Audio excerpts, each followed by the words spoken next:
Hello everyone, मैं राहुल सिंह आप सभी का स्वागत करता हूं स्टेप अप अकेडमी में। और आज के इस वीडियो में हम पढ़ने वाले हैं क्लास 9th इकोनॉमिक्स का second chapter people as resource. इससे पहले जो हमने फर्स्ट चैप्टर पढ़ा उसमें हमने देखा था 4 फैक्टर्स ऑफ प्रोडक्शन होते हैं। मतलब कोई भी चीज़ प्रोड्यूस करने के लिए हमें 4 चीज़ों की रिक्वायरमेंट होती है और वो क्या होता है? Land, labour, physical capital and human capital. ठीक है, तो इसमें से 3 के बारे में हम पहले पढ़ चुके हैं। लैंड, लेबर और फिजिकल कैपिटल के बारे में हम ऑलरेडी पढ़ चुके हैं। अब इस वीडियो में हम क्या पढ़ने वाले हैं? ह्यूमन कैपिटल के बारे में। तो ये जो चैप्टर है, इस चैप्टर का पर्पस क्या है? इस चैप्टर का पर्पस ये है कि ये जो पॉपुलेशन है हमारी कंट्री की, बहुत लार्ज पॉपुलेशन है और इसे लोग एक लाइबिलिटी की तरह देखते हैं। इस चैप्टर को पढ़ने के बाद हमें ये लगेगा कि ये जो लार्ज पॉपुलेशन है ये एक लाइबिलिटी नहीं बल्कि एक एसेट है। मतलब ये देश के ऊपर बोझ नहीं है बल्कि ये देश को आगे बढ़ाने का काम कर सकती है। लेकिन कब? जब इस पर इन्वेस्ट किया जाए। बिना इन्वेस्टमेंट के कुछ भी नहीं होगा। ठीक है, तो इस चैप्टर का पर्पस क्या है? यहां से पहला क्वेश्चन बन जाएगा, what is the purpose of this chapter? तो क्या लिखेंगे हम? The purpose of this chapter is an effort to explain population as an asset for the economy rather than the liability। Asset है यानी कि ये प्रॉपर्टी है, ये बोझ नहीं है। ठीक है, लाइबिलिटी नहीं है, ये बोझ नहीं है देश के ऊपर ये लार्ज पॉपुलेशन। ठीक है, लेकिन इन्वेस्टमेंट किस चीज में करना है तब जाके ये पॉपुलेशन ह्यूमन कैपिटल बनेगी? 3 चीजों में इन्वेस्टमेंट करना है, education, training and medical care.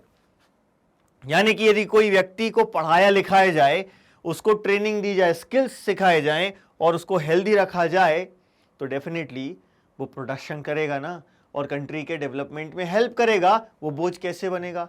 यदि एजुकेशन नहीं है, ट्रेनिंग नहीं है और हेल्दी नहीं है तो वो बोझ बन जाएगा। ठीक है, तो ये तीनों चीजें बहुत जरूरी हैं। यदि इन 3 चीजों में हम इन्वेस्ट करते हैं तो पॉपुलेशन क्या बन जाती है? Human capital. तो दूसरा क्वेश्चन यहीं से बनता है, when population become human capital। तो कब बनती है? when investment is made in education, training and medical care। तब जाके ये ह्यूमन कैपिटल बनती है। लेकिन ह्यूमन कैपिटल एक्चुअली में है क्या? क्या ये एजुकेशन, ट्रेनिंग और मेडिकल केयर ये ह्यूमन कैपिटल है? बिल्कुल नहीं भाई। ये चीजें तो इन्वेस्ट करनी है तब जाके हम यानी कि ह्यूमन बीइंग्स जो ह्यूमन रिसोर्स हैं ये ह्यूमन कैपिटल बनते हैं। ठीक है, कब बनते हैं? जब इन चीजों में इन्वेस्टमेंट किया जाए। लेकिन ह्यूमन कैपिटल क्या है भाई? फिर ह्यूमन कैपिटल है हमारे अंदर जो नॉलेज है और जो प्रोडक्टिव स्किल्स हैं उनको, उनके बेसिस पर हमको ह्यूमन कैपिटल कहा जाता है। तो क्या है भाई human capital? Human capital is the stock of skills and productive knowledge embodied in them. किसके अंदर? ह्यूमंस के अंदर। ठीक है, तो ह्यूमन कैपिटल क्या है? Stock of skills and productive knowledge embedded in human beings. ये होता है ह्यूमन कैपिटल। तो ह्यूमन कैपिटल क्या होता है ये अपन को समझ में आ गया। ठीक है, तो जब हम people as resource word use कर रहे हैं ह्यूमन कैपिटल के लिए तो इसका मतलब क्या है? पीपल एज रिसोर्स वर्ड हम इसलिए यूज कर रहे हैं ताकि यहां पर हम कंट्री की वर्किंग पॉपुलेशन को रेफर कर सकें। ठीक है, तो क्या है people as resource? Is a way of referring to countries working population. ठीक है, अब वो काम तो सभी कर रहे हैं लेकिन ऐसा नहीं है कि सभी बहुत सारा अच्छा काम कर रहे हो या बहुत ज्यादा प्रोड्यूस कर रहे हो। अलग अलग लोगों के अलग अलग स्किल्स हैं, है ना। तो ये वर्किंग पॉपुलेशन को हम किस टर्म्स में बता रहे हैं? In terms of their existing productive skills and abilities. ठीक है, कि भाई हर एक व्यक्ति भले ही वो कम प्रोड्यूस कर रहा हो, ज्यादा प्रोड्यूस कर रहा हो, लेकिन उसको जैसी ट्रेनिंग मिली है, उसके पास जो स्किल्स हैं, उसकी जो एजुकेशन है, उसके बेसिस पर वो प्रोडक्टिविटी दे रहा है। तो प्रोडक्टिव स्किल्स एंड एबिलिटीज के बेसिस पर हम लोगों को कहते हैं रिसोर्स, है ना। तो हम सभी रिसोर्स तो हैं, है ना। तो इस प्रोस्पेक्टिव से देखेंगे तो हमारी जो एबिलिटी है उसके बेसिस पर हम ग्रॉस नेशनल प्रोडक्ट में कंट्रीब्यूट करते हैं।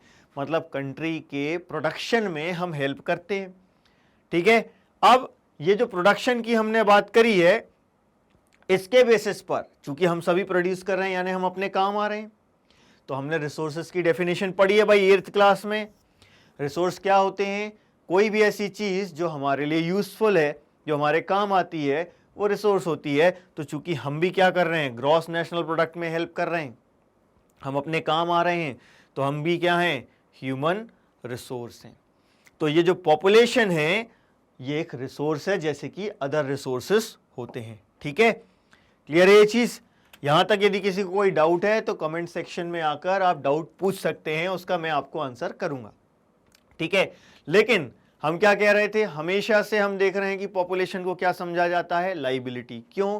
क्योंकि हम नेगेटिव साइड पर फोकस कर रहे हैं, और नेगेटिव साइड क्या है कि भैया इतनी बड़ी पॉपुलेशन है, अब इसको खाना कैसे खिलाओगे, इतनी बड़ी पॉपुलेशन को एजुकेशन कैसे प्रोवाइड करोगे, और इतनी बड़ी पॉपुलेशन को हेल्थ केयर फैसिलिटीज कैसे एक्सेसिबल कराओगे, ये बहुत बड़ी समस्या है। इसी नेगेटिव पॉइंट ऑफ व्यू पर, इसी नेगेटिव प्रोस्पेक्टिव पर जनरली हमारा फोकस होता है। ठीक है, लेकिन जब ये जो ह्यूमन रिसोर्स है, देखो बार बार वही चीज रिपीट होगी, इसमें बार बार हमारा फोकस काहे पे जाएगा, एजुकेशन पर, हेल्थ पर, स्किल्स पर, है ना।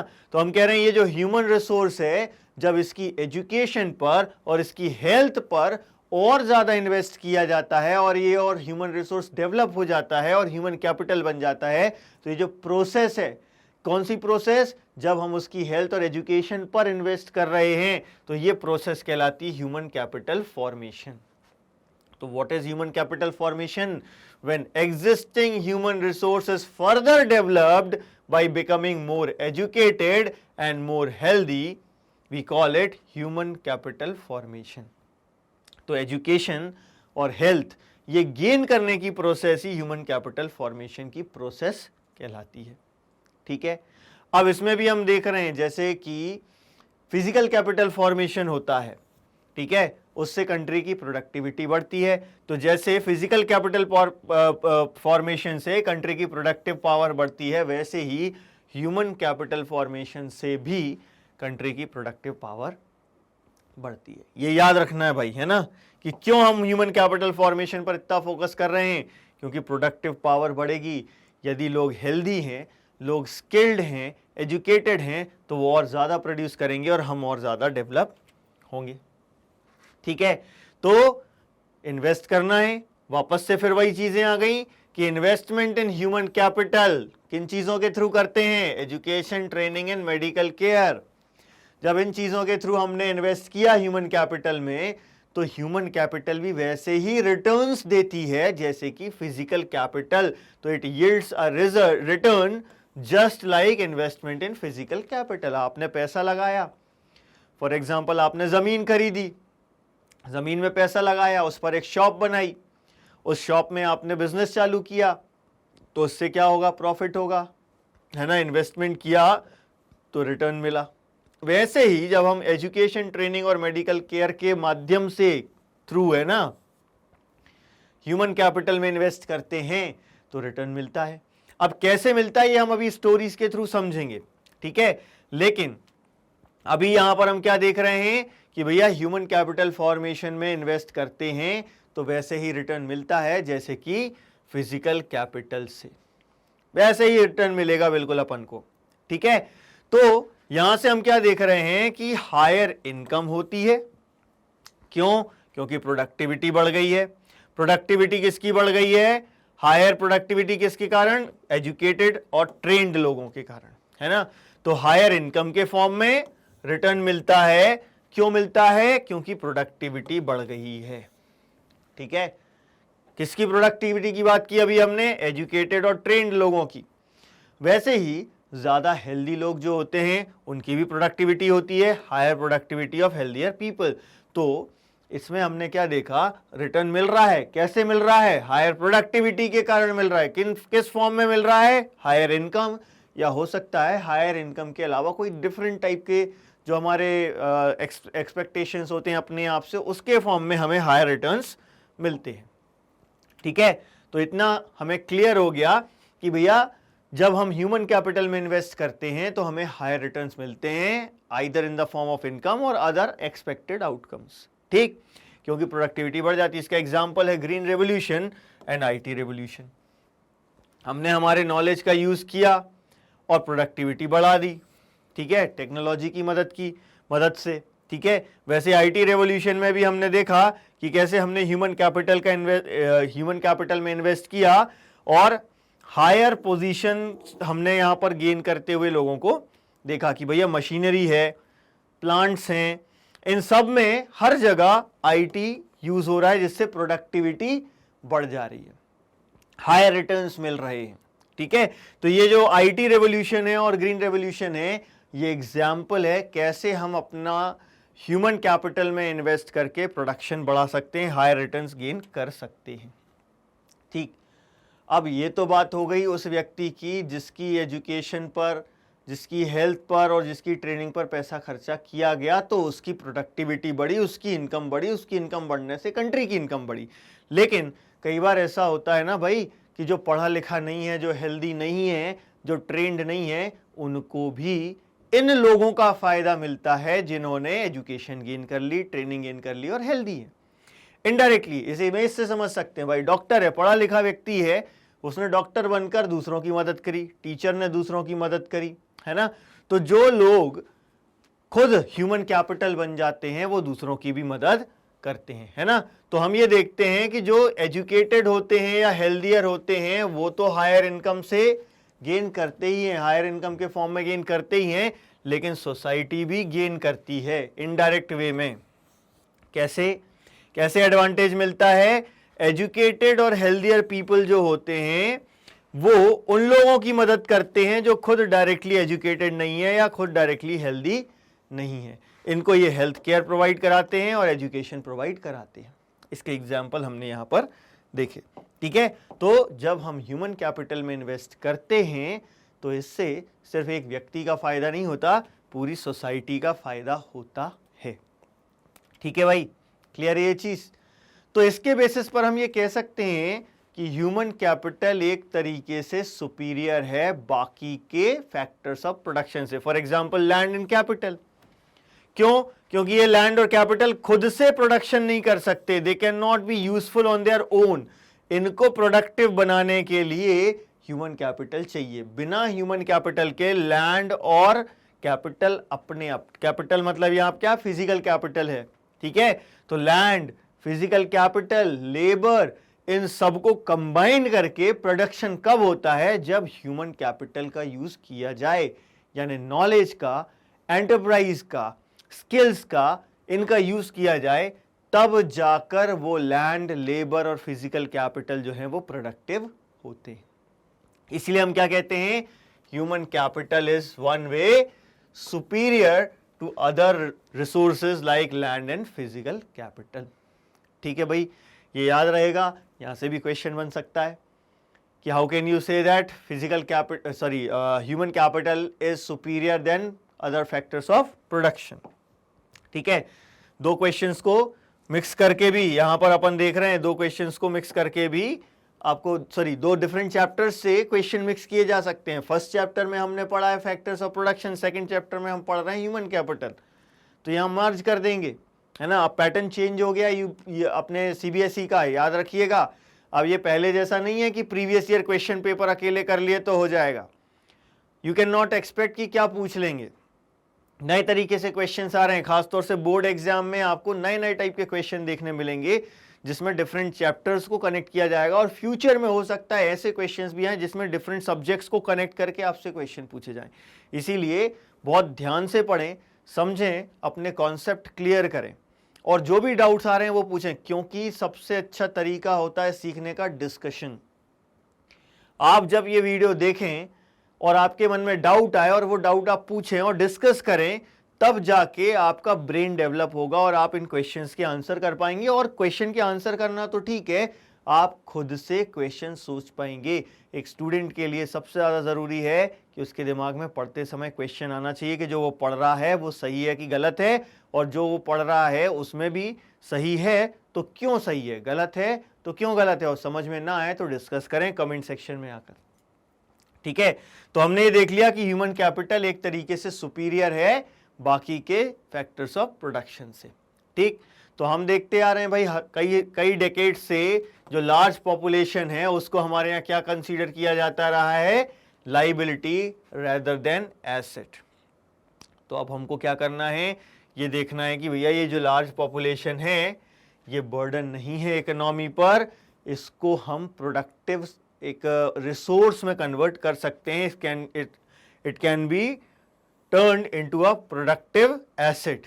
लेकिन कैसे? By investment in human capital, यानी किस चीज में इन्वेस्ट करना है, education, skills and health care. अब कैसे करते हैं इसमें इन्वेस्ट, एग्जाम्पल ले लेते हैं।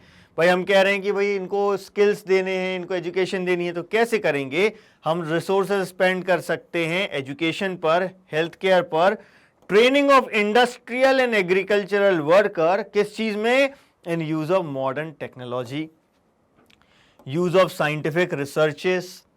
इन सब चीजों का यूज करना सिखा दें तो डेफिनेटली क्या होगा, क्या हो जाएगा, इससे ह्यूमन कैपिटल में इन्वेस्टमेंट हो गया। ह्यूमन कैपिटल में इन्वेस्टमेंट हो गया तो प्रोडक्टिव एसेट बन गई है, पॉपुलेशन लाइबिलिटी बनने की जगह। ठीक है, तो कैसे कर सकते हैं? घूम फिर के बार बार वही चीज रिपीट होगी, education, health care and training, बार बार यही चीजें रिपीट हो रही हैं। हमको भी ध्यान रखना है भैया कि सिर्फ किताबें पढ़ लेना काफी नहीं है, किताबों के अलावा आपको पढ़ना पड़ेगा, सीखना पड़ेगा, स्किल्स गेन करने पड़ेंगे। आपने 99% ला लिए लेकिन आपके पास स्किल्स नहीं है तो आप एम्प्लॉयमेंट गेन नहीं कर पाएंगे, ना जॉब कर पाएंगे ना बिजनेस कर पाएंगे। बहुत सारे स्किल्स की रिक्वायरमेंट होती है जॉब्स में भी और बिजनेस में भी। ये दोनों चीजों में कब आएंगे ये स्किल्स आपके पास? किताबें पढ़ने के अलावा जब आप चीजों को ऑब्जर्व करेंगे, आप डिस्कस करेंगे, जब ये सब करेंगे तब जाके ये स्किल्स आप में डेवलप होंगे। तो सिर्फ परसेंटेज लाने से कुछ नहीं होगा, सीखना पड़ेगा। और ये चैप्टर हमें बता रहा है इसमें एजुकेशन की इंपॉर्टेंस है। आप ये नहीं कह सकते कि जब किताबों से नहीं, एक्सपीरियंस से ही सीखना है, दूसरों से ही सीखना है, ऐसा नहीं है भाई। किताबों से आप बहुत कुछ सीखते हैं, आपको पता भी नहीं चलता, आप सीख जाते हैं। किताब पढ़ना बहुत ज़रूरी है। ठीक है, तो यहाँ पर ये चैप्टर हमें बता रहा है कि एजुकेशन, ट्रेनिंग और हेल्थ की क्या इंपॉर्टेंस है यदि हम लाइफ में सक्सेस गेन करना चाहते हैं तो उसमें। ठीक है, इन सब चीज़ों में इन्वेस्ट करके ह्यूमन कैपिटल फॉर्म की जा सकती है। अब कैसे हम कोशिश कर सकते हैं, इसका एक एग्जाम्पल हम यहाँ देखेंगे दो स्टोरीज में, एक सकल की स्टोरी और एक विलास की स्टोरी है। दोनों सीमापुर नाम के एक गाँव में रहते हैं। अब पहले हम सकल की स्टोरी देखते हैं। भाई 12 साल का एक बच्चा है सकल, ठीक है, ये अपनी मदर की हेल्प करता है डोमेस्टिक चोर्स में, यानी कि घरेलू कामों में। ठीक है, इसके पिताजी क्या करते हैं, बूटा चौधरी, ठीक है, ये एक एग्रीकल्चरल फील्ड में काम करते हैं। ठीक, मदर का नाम क्या है, शीला, पिताजी का नाम है बूटा चौधरी। मदर घर का काम करती है जिसमें सकल जो है उनकी मदद करता है और बूटा चौधरी फील्ड पे काम करते हैं। ठीक, सकल जो है मदद करता है अपनी मदर की और अपने भाई बहन को भी संभालता है। उसका यंगर ब्रदर है G2 और सिस्टर है C2, इसको भी संभालने में वो हेल्प करता है। और इनके एक चाचा जी हैं, एक अंकल जी हैं, ठीक है, वो भी मैट्रिकुलेशन एग्जामिनेशन पास कर चुके हैं, लेकिन he is sitting at home ideal, उनके पास कोई जॉब नहीं है, ये अनएम्प्लॉयड है। ठीक, अभी कहानी खत्म नहीं हुई भाई, अभी तो शुरू हुई है, ये तो सिर्फ इंट्रोडक्शन दिया कि कौन कौन है। अब देखते हैं सकल के ऊपर कैसे इन्वेस्ट किया। उसके पेरेंट्स ने उसको फोर्स किया to join the village school, गांव का स्कूल ज्वाइन कराया, वहां पर उसने पढ़ना स्टार्ट किया और अपनी स्टडी कंप्लीट की और हायर सेकेंडरी एग्जामिनेशन क्लियर कर लिया। ठीक है, इसके बाद उसके पिताजी ने उसको मनाया आगे पढ़ाई करने के लिए कि अपनी कंटिन्यू करो स्टडीज। क्या कराया इन्होंने, इन्होंने एक लोन लिया, देखो उधार लिया पैसा, किस चीज के लिए उधार लिया इन्होंने, वोकेशनल कोर्स कराने के लिए। वोकेशनल कोर्स क्या होता है, कुछ समय के लिए जो कराया जाता है, 2 महीना 4 महीना 6 महीना ऐसे, है ना। तो वोकेशनल कोर्स कराया कंप्यूटर्स में, 3 महीने की ट्रेनिंग हो गई होगी। ठीक है, जैसे ही इन्होंने कंप्यूटर्स में डिप्लोमा कराया इनको, वो पढ़ने में मेरिटोरियस तो था ही, इंटरेस्टेड भी था। ठीक है, शुरुआत से ही उसने कंप्लीट किया कंप्यूटर में अपना डिप्लोमा और उसके बाद उसको एक प्राइवेट फर्म में जॉब मिल गई। अब क्या हुआ भाई, यहां पर इसने कुछ नया डिजाइन किया, नए टाइप का सॉफ्टवेयर उसने डिजाइन कर दिया। इसके फैक्ट्री में जो लोग, इसकी जो कंपनी थी उसमें जो लोग थे उन्होंने इसके काम को रिकॉग्नाइज किया। इससे क्या हुआ, उसको रिवॉर्ड मिला, उसका प्रमोशन हो गया, एक्नॉलेज किया क्योंकि उसके काम को। तो यहां पर हमने देखा कि कैसे एजुकेशन पर इन्वेस्ट किया, हेल्थ पर इन्वेस्ट किया, ठीक है, और उसके ट्रेनिंग पर इन्वेस्ट किया। ट्रेनिंग दी है ना, ये वोकेशनल कोर्स, ठीक, एजुकेशन हो गई, ट्रेनिंग हो गई और हेल्थ केयर पे इन्वेस्ट किया, तो वो व्यक्ति जो है वो प्रोडक्टिव हो गया, उसको हायर सैलरी मिल रही है, अच्छा पैसा कमा रहा है, उसने वो लोन भी चुका दिया और देश की उन्नति में भी हेल्प कर रहा है। लेकिन दूसरी तरफ हम देखते हैं विलास का केस। 11 साल का एक बच्चा है, उसी गांव में, सेम गांव में रहता है, उसकी जो पिताजी हैं उनकी डेथ हो गई थी बहुत कम उम्र में, 2 साल का था वो जब, तब उसके पिताजी की डेथ हो गई थी। वो एक फिशरमैन थे, महेश, ठीक है। अब उनकी डेथ हो जाने के बाद उसकी जो मदर थी वो भी क्या कर रही हैं, फिश बेच रही हैं। कैसे, वहीं पर जो एक लैंड ओनर था उसके पॉन्ड से मछलियां लाकर बेच रहे हैं और दिन का लगभग 150 रुपये कमा पा रहे हैं, है ना, महीने का 4,500 रुपये होगा, ठीक। अब ये जो पैसा कमा रहे हैं, क्या ये सफिशिएंट है एक फैमिली को चलाने के लिए? बिल्कुल भी नहीं है। 4,500 रुपये में कैसे चलेगा? इसके बाद क्या हुआ, विलास को अर्थराइटिस हो गया। अर्थराइटिस यानी कि भाई जोड़ों का जो दर्द होता है वो एक बीमारी हो गई विलास को, ठीक है। अब इनके पास इतना पैसा नहीं है कि ये उसको हॉस्पिटल ले जा सकें, तो वो डॉक्टर के पास नहीं ले जा सकते, अफोर्ड ही नहीं कर सकते उसको डॉक्टर के पास ले जाना। ऊपर से अब देखो दर्द है, आपके शरीर में कोई भी बीमारी लग जाए तो पढ़ने में मन नहीं लगता, ठीक है, वो स्कूल भी नहीं जा सकता, फीस भी नहीं है, फ्री में भी पढ़ाओगे तो अर्थराइटिस का जोड़ों का दर्द है, उसके कारण उसका पढ़ने में मन नहीं लगता है, तो इंटरेस्टेड नहीं है वो स्टडीज़ में। तो क्या किया उसने, उसकी मदर की हेल्प करना स्टार्ट कर दिया कुकिंग में, और अपने भाई का, जो मोहन नाम का जो भाई है उसका ध्यान रखने में। लेकिन कुछ समय बाद उसकी माँ भी बीमार पड़ गई। अब इनकी फैमिली को सपोर्ट करने वाला कोई नहीं है, कोई नहीं सपोर्ट कर रहा। अब फाइनली क्या करेगा, वो भी मछलियां बेचेगा उसी गांव में अपनी मदर के जैसे, ठीक है, और वो भी उतना ही कमाएगा जितना उसकी मदर कमा रही थी। कोई डेवलपमेंट नहीं हुआ। 2 डिफरेंट केसेस देखे हमने। ये इमेज उसको एक्सप्लेन कर रही है कि देखो भाई दोनों एक ही गांव के हैं, लेकिन एक पढ़ लिख कर आगे बढ़ गया और एक वहीं रह गया। याद रखना, लेकिन इससे ये मत समझना कि हम जॉब ही करना चाहते हैं। देखो भैया, ये जो है ना, ये ब्रिटिशर्स छोड़ कर गए हमारे यहाँ नौकरी वाला सिस्टम। ज़्यादातर हमारे यहाँ पर क्या हुआ करते थे, सेल्फ एम्प्लॉयड हुआ करते थे, हर कोई जॉब की तलाश में नहीं घूमता था। लेकिन यहाँ पर हम देख रहे हैं कि जॉब की तलाश की बात कर रहे हैं, लेकिन आप बिजनेस भी कर सकते हैं। खुद का बिजनेस स्टार्ट कर सकता था वो, कंप्यूटर से रिलेटेड कुछ भी। वो एजुकेटेड है, हेल्दी है और स्किल्ड है ना। तो यहाँ पर हम कभी भी याद रखें कि भैया ये नहीं कहना कि सिर्फ जॉब की बात है, यहाँ पर हम बिजनेस भी कर सकते हैं। तो ये जो 2 केसेस हमने पढ़े, विलास का और सकल का, इसमें हमने देखा कि विलास जो है वो स्कूल नहीं गया और सकल जो है वो स्कूल गया। विलास जो है वो फिजिकली फिट नहीं था, सकल फिजिकली फिट था, स्ट्रांग था, हेल्दी था, तो उसको डॉक्टर के पास नहीं जाना फ्रीक्वेंटली। लेकिन विलास को तो पेशेंट है अर्थराइटिस का, उसको बार बार डॉक्टर के पास जाना पड़ेगा और उसके लिए भी उसके पास पैसे नहीं है। फिर विलास ने सकल ने क्या किया, सकल ने कंप्यूटर में डिग्री हासिल कर ली। कंप्यूटर में डिग्री हासिल कर ली तो वो सॉफ्टवेयर इंजीनियर बन गया। लेकिन विलास जो है वो सेम वर्क कर रहा है, वही जो उसकी मदर कर रही थी, ठीक है। तो विलास क्या कर रहा है, बहुत मीगर इनकम, बहुत कम पैसा कमा रहा है, ठीक है। अब सकल जो है, इसके केस में हमने देखा कि इतने सालों की जो एजुकेशन थी उसने क्या किया, क्वालिटी ऑफ लेबर इंप्रूव कर दी। इससे क्या हुआ, क्वालिटी ऑफ लेबर इंप्रूव हुई तो प्रोडक्टिविटी बढ़ गई। देखो हम शुरुआत से प्रोडक्टिविटी पे फोकस कर रहे हैं ना, कि भैया जो एजुकेटेड और ट्रेंड लोग हैं उनकी प्रोडक्टिविटी बढ़ती है तो इनकम बढ़ती है, हेल्दी लोग होते हैं उनकी प्रोडक्टिविटी ज़्यादा होती है।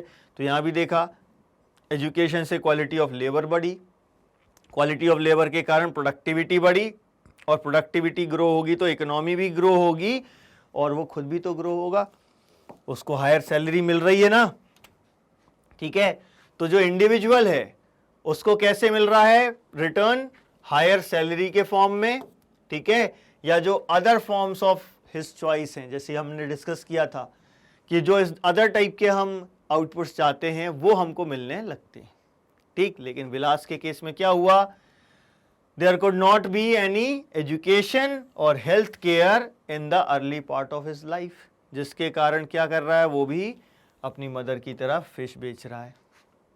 अब यहाँ से हम देखते हैं कि भैया कोई खास अंतर नहीं आया, draw same salary of unskilled labour as his mother, 150 रुपये पर डे, 4,500 रुपये पर मंथ, ठीक है।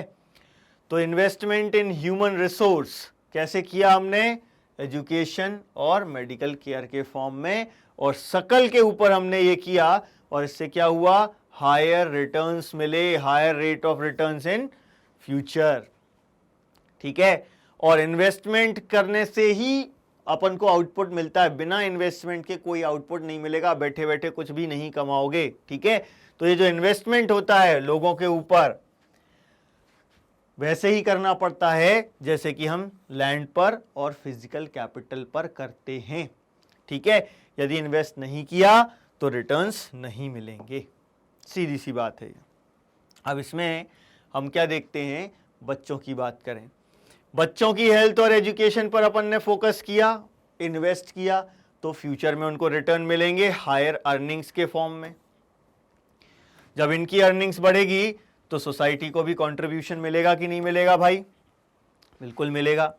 तो इससे हम देखते हैं क्या होता है, दो टाइप के साइकिल बन रहे हैं, एक जो एजुकेटेड पेरेंट्स फॉर्म कर रहे हैं जिसे हम कहेंगे वर्चुअस साइकिल, और दूसरा जो अनएजुकेटेड पेरेंट्स फॉर्म कर रहे हैं जिसे हम कहेंगे विशियस साइकिल। वर्चुअस साइकिल क्या है भाई, एजुकेटेड पेरेंट्स हैवीली इन्वेस्ट करते हैं अपने बच्चों की एजुकेशन पर, ठीक है, क्योंकि उनको इंपॉर्टेंस मालूम है एजुकेशन की।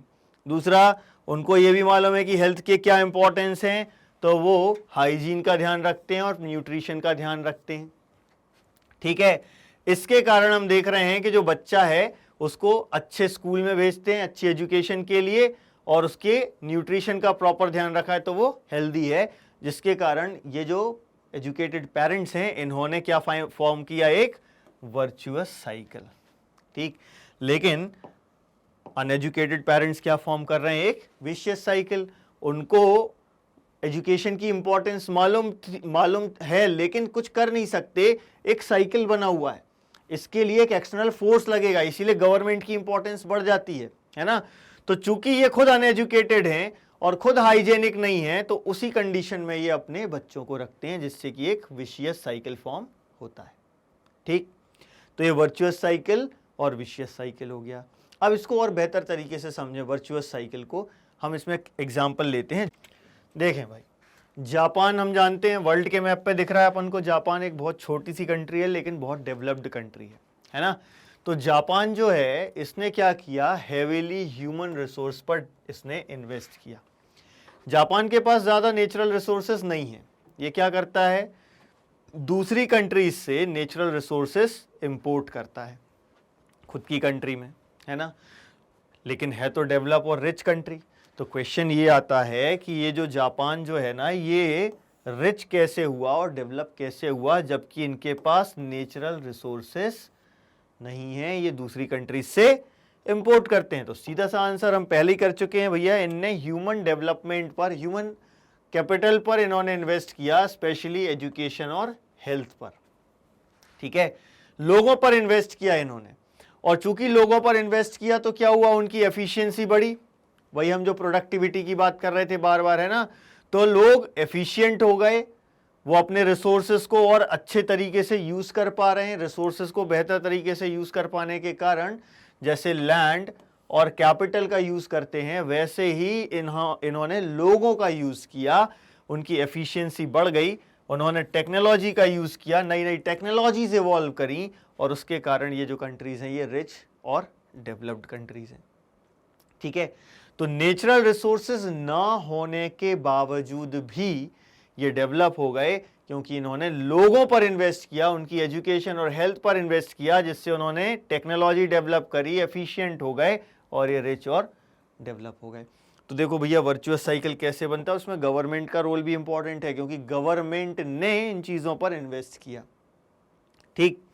बिना गवर्नमेंट की हेल्प के विशियस साइकिल को ब्रेक नहीं किया जा सकता। ठीक है, अब ये सारी चीजें जो हम यहाँ देख रहे हैं ना कि लोग कुछ कर रहे हैं, करना मतलब एक्टिविटी है ना, तो हमने देखा कि ये जो विलास और सकल हैं ये भी बहुत सारी डिफरेंट एक्टिविटीज में एंगेज्ड हैं। जैसे कि हम बात करें विलास की, ये क्या कर रहा है, फिश बेच रहा है। और सकल क्या कर रहा है, सकल एक फर्म में काम कर रहा है ना, तो वेरियस एक्टिविटीज में ये लोग इन्वॉल्व हैं। अब इन एक्टिविटीज को हम क्या करते हैं, कैटेगरीज में डिवाइड कर देते हैं। कौन सी कैटेगरीज में कर दिया, प्राइमरी, सेकेंडरी एंड टर्शरी। अभी हम फिलहाल यही एक क्लासिफिकेशन पढ़ रहे हैं। नेक्स्ट ईयर 10th क्लास में आप और डिफरेंट क्लासिफिकेशंस भी पढ़ेंगे इकोनॉमिक एक्टिविटीज का। ठीक है, अभी लेकिन इन इकोनॉमिक एक्टिविटीज को हमने प्राइमरी, सेकेंडरी और टर्शरी में क्लासिफाई कर दिया। ये अपन को दिख रहा है, primary sector, secondary sector and tertiary sector, है ना, एग्रीकल्चर, मैन्युफैक्चरिंग और सर्विसेज, है ना। अब इनके जरा एग्जाम्पल देख लेते हैं अपन, कुछ एग्जाम्पल्स पर जरा बात कर लें फिर अपन आगे बढ़ेंगे। ठीक, प्राइमरी सेक्टर में कौन कौन सी एक्टिविटीज आती हैं, यहां से आपको क्वेश्चन पूछा जा सकता है, एग्जाम्पल देने पड़ेंगे आपको प्राइमरी एक्टिविटीज के। तो एग्रीकल्चर, फॉरेस्ट्री, देखो डायरेक्टली जो नेचुरल रिसोर्सेज का यूज करके हम एक्टिविटीज परफॉर्म कर रहे हैं और जो प्रोडक्ट मिल रहा है वो भी नेचुरल है। तो ऐसी एक्टिविटीज जहां पर हम नेचुरल प्रोडक्ट्स का यूज करते हैं, जो प्रोडक्ट बनता है वो भी नेचुरल होता है। हालांकि ऐसा नहीं है कि 100% नेचुरल है सब कुछ इसमें। फॉर एग्जाम्पल एग्रीकल्चर में हम देखते हैं कि भाई फर्टिलाइजर्स का यूज कर रहे हैं, है ना, बट हम क्या देख रहे हैं, डायरेक्टली नेचुरल रिसोर्सेज को कंज्यूम करके ही ये एक्टिविटीज परफॉर्म की जाती हैं, जैसे कि एग्रीकल्चर, फॉरेस्ट्री, एनिमल हस्बेंड्री, ठीक है, जिसमें हम पशुपालन कह सकते हैं, fishing, poultry farming, mining and quarrying, ये सब क्या हैं, प्राइमरी एक्टिविटीज हैं। ठीक, सेकेंडरी जहां पर हमने नेचर से जो लिया उसका फॉर्म चेंज कर दिया with the help of manufacturing. तो मैन्युफैक्चरिंग जहां भी हो रही है, मतलब नेचुरल चीजों का फॉर्म चेंज किया जा रहा है, कुछ नया बनाया जा रहा है, तो वो मैन्युफैक्चरिंग सेक्टर होगा, सेकेंडरी सेक्टर होगा। इसे हम इंडस्ट्रियल सेक्टर भी कहते हैं क्योंकि इंडस्ट्रीज में मैन्युफैक्चरिंग होती है। ठीक, और टर्शरी सेक्टर में क्या आ जाता है, सर्विसेज। इसमें क्या प्रोड्यूस होती हैं, सिर्फ सर्विसेज। जैसे कि अब ट्रेड कोई इसमें कुछ गुड्स प्रोड्यूस नहीं हो रहा है, एक ने खरीदा दूसरे ने बेचा, तो क्या है, सर्विस है। Transport, communication, banking, education, health, tourism, ये सारी की सारी क्या हैं, सर्विसेज हैं, जैसे कि इंश्योरेंस वगैरह भी है। ठीक, तो ये सब काय में ऐड किए जाते हैं, ये टर्शरी सेक्टर में। तो primary, secondary and tertiary sector. ठीक है, अब ये सारी जो एक्टिविटीज हैं ये या तो गुड्स प्रोड्यूस कर रही हैं या तो सर्विसेज प्रोड्यूस कर रही हैं। ठीक है, प्राइमरी और सेकेंडरी में गुड्स प्रोड्यूस हो रहे हैं और टर्शरी में सर्विसेज प्रोड्यूस हो रहे हैं। ठीक, अब ये एक्टिविटीज परफॉर्म करके हमने चाहे गुड्स प्रोड्यूस किए हों चाहे सर्विसेज प्रोड्यूस किए हों, उसकी कुछ वैल्यू है। जो भी हमने प्रोड्यूस किया है, हर एक व्यक्ति ने जो इनकम करी है उससे, उसको ऐड कर देते हैं तो वो नेशनल इनकम हो जाती है। तो ये जो एक्टिविटीज होती हैं ये नेशनल इनकम में वैल्यू ऐड करती हैं और इन्हें हम क्या कहते हैं, इकोनॉमिक एक्टिविटीज। पैसा बन रहा है ना, इसलिए हमने क्या कहा इनको, इकोनॉमिक एक्टिविटीज। अब इकोनॉमिक एक्टिविटीज के भी दो पार्ट्स होते हैं। कौन से दो पार्ट हैं, market activity and non market activity. ठीक है, मार्केट एक्टिविटी मतलब क्या, जो पैसा कमाने के लिए की जा रही हो, प्रॉफिट कमाने के लिए की जा रही हो, वो होती है मार्केट एक्टिविटी। ठीक है, और जो प्रॉफिट के लिए नहीं की जा रही वो नॉन मार्केट एक्टिविटी। अब यहां पर प्रॉफिट को हमने क्या कहा, रेम्यूनरेशन। ठीक है, तो जो एक्टिविटीज वो एक्टिविटीज जिनमें रेम्यूनरेशन इन्वॉल्व होता है, यानी प्रॉफिट कमाने के लिए जो लोग कर रहे हैं, उनको हम क्या कहते हैं, मार्केट एक्टिविटीज। और जो खुद के कंजम्पशन के लिए कर रहे हैं वो क्या कहलाएंगी, नॉन मार्केट एक्टिविटी। इसमें मार्केट एक्टिविटी में सारी चीजें जो भी हम, जैसे for example goods, government services, government भी कई बार प्रॉफिट कमाने के लिए काम करती है। ठीक है, तो इवन गवर्नमेंट सर्विसेज जो प्रोवाइड कर रही है उसको भी हम मार्केट एक्टिविटी में काउंट करते हैं। ठीक, लेकिन नॉन मार्केट एक्टिविटी में क्या होगा, सेल्फ कंजम्पशन के लिए होगा। ठीक है, किस तरीके के प्रोडक्ट आएंगे, जो हम खुद यूज कर लेंगे। अब चाहे हम उस फिक्स्ड एसेट्स की बात करें, हम फिक्स्ड एसेट्स बना रहे हैं, खुद के लिए बना रहे हैं, तो वो भी नॉन मार्केट एक्टिविटी में आएगा। या फिर हम जो प्राइमरी प्रोडक्ट्स का कंजम्पशन कर रहे हैं, उनकी प्रोसेसिंग कर रहे हैं, ये भी काय में आ जाएगा, नॉन मार्केट एक्टिविटी में, जो हम मार्केट के लिए नहीं कर रहे, प्रॉफिट कमाने के लिए नहीं कर रहे। ठीक है, तो ये भाई हमने एक्टिविटीज देखी, प्राइमरी, सेकेंडरी, टर्शरी। उसमें भी हमने क्या देखा, दो पार्ट है, मार्केट एंड नॉन मार्केट। अब यही जो एक्टिविटी है, यदि हम हाउस होल्ड लेवल पर देखें, हमारे हिस्टोरिकल और कल्चरल रीजंस के कारण हम ये देखते हैं कि ये जो एक्टिविटीज़ हैं हाउस होल्ड में, मैन और वुमेन के बीच में डिवाइडेड है, हमेशा से फिक्स है। घर का काम कौन करेंगी, महिलाएं करेंगी, और बाहर का काम कौन करेंगे, पुरुष करेंगे, है ना। तो हिस्टोरिकल और कल्चरल रीजंस के कारण डिवीजन ऑफ लेबर है बिटवीन मैन एंड वुमेन। तो यहाँ से क्वेश्चन बन सकता है, क्या किस तरीके का डिवीजन ऑफ लेबर है। तो हम देखते हैं, women generally look after the domestic chores, घरेलू काम, और जो मैन है they work in the fields, है ना। अब वापस से हम अपने एग्जाम्पल में देखते हैं, शकल की बात करते हैं। शकल की मदर जो थी शीला, वो क्या कर रही थी, खाना पका रही थी, घर के जो बर्तन थे वो साफ कर रही थी, कपड़े धो रही थी, हाउस क्लीन कर रही थी, और बच्चों का ध्यान रख रही थी, घर के सारे काम, डोमेस्टिक चोर्स। शकल के पिताजी क्या कर रहे हैं, कल्टीवेशन कर रहे हैं, फार्म में काम कर रहे हैं, फील्ड में काम कर रहे हैं, ठीक है, और जो भी वो प्रोड्यूस कर रहे हैं उसको मार्केट में बेच रहे हैं और पैसा लेके आ रहे हैं, मनी लेके आ रहे हैं, उसको फैमिली के ऊपर ही खर्च कर रहे हैं। ठीक, ये हमें डिवीजन ऑफ लेबर दिख रहा है हिस्टोरिकल और कल्चरल रीजंस के बेसिस पर। ऐसा होता है, हमने अभी भी देखा है, हमारे घर में भी अभी भी ऐसा होता है कई जगहों पर, हर जगह वर्किंग वुमेन तो नहीं है ना। तो जब ये हम देख रहे हैं डिवीजन ऑफ लेबर, इसमें देखो आप बहुत स्पेसिफिकली हम ये पढ़ने वाले हैं। शीला का जो एग्जाम्पल है, शीला के एग्जाम्पल में हमने देखा कि वो जो भी काम कर रही हैं उसके लिए उनको पेमेंट नहीं मिल रहा है। ठीक है, विमेन जो हैं they are not paid for their services delivered in the family. घर पे जो भी काम इन्होंने किया उसका इनको कोई पेमेंट नहीं मिलता। और कई बार हम क्या देखते हैं, ये जो हाउस होल्ड वर्क इन्होंने किया है उसको रिकॉग्नाइज भी नहीं किया जाता। घर में नहीं कर रहे ठीक है, लेकिन हमारी जो नेशनल इनकम है उस नेशनल इनकम में भी इसको रिकॉग्नाइज नहीं करते हैं। ठीक, एक तो हमने घर की बात कर ली भाई कि घर वाले नहीं रिकॉग्नाइज कर रहे, लेकिन नेशनल इनकम में तो करना चाहिए था, जिसमें हम कहते हैं इकोनॉमिक, हमारी कंट्री की इकोनॉमिक स्टेटस उससे पता चलता है। लेकिन विमेन जो घर पे सर्विसेज प्रोवाइड कर रही हैं उसको नेशनल इनकम में ऐड नहीं करते हैं। ठीक है, अब देखो कई बार तो पेमेंट भी मिलता है, कब मिलता है, जब वो मार्केट एक्टिविटीज़ में इन्वॉल्व हों। ठीक है, जब वो लेबर मार्केट में एंटर होती हैं। जैसे कि हम एग्जांपल देखते हैं गीता का, विलास की जो मदर थी वो फिश बेच रही थी और उससे पैसा कमा रही थी। तो घर के काम के लिए तो नहीं मिल रहा। अब घर का काम चाहे मैं करूं, ऐसा नहीं है कि सिर्फ विमेन कर रही हैं तो नहीं, भाई मैन भी तो कर रहे हैं ना घर के काम। बहुत सारे ऐसे घर के काम होते हैं जो वो करते हैं, उसके लिए उनको पेमेंट नहीं मिलता। तो याद रखिएगा, पेमेंट कब मिलेगा, पेड कब होता है वर्क, चाहे वो मैन हो या विमेन हो, पेड वर्क कब होगा, जब वो लेबर मार्केट में एंटर करेंगे।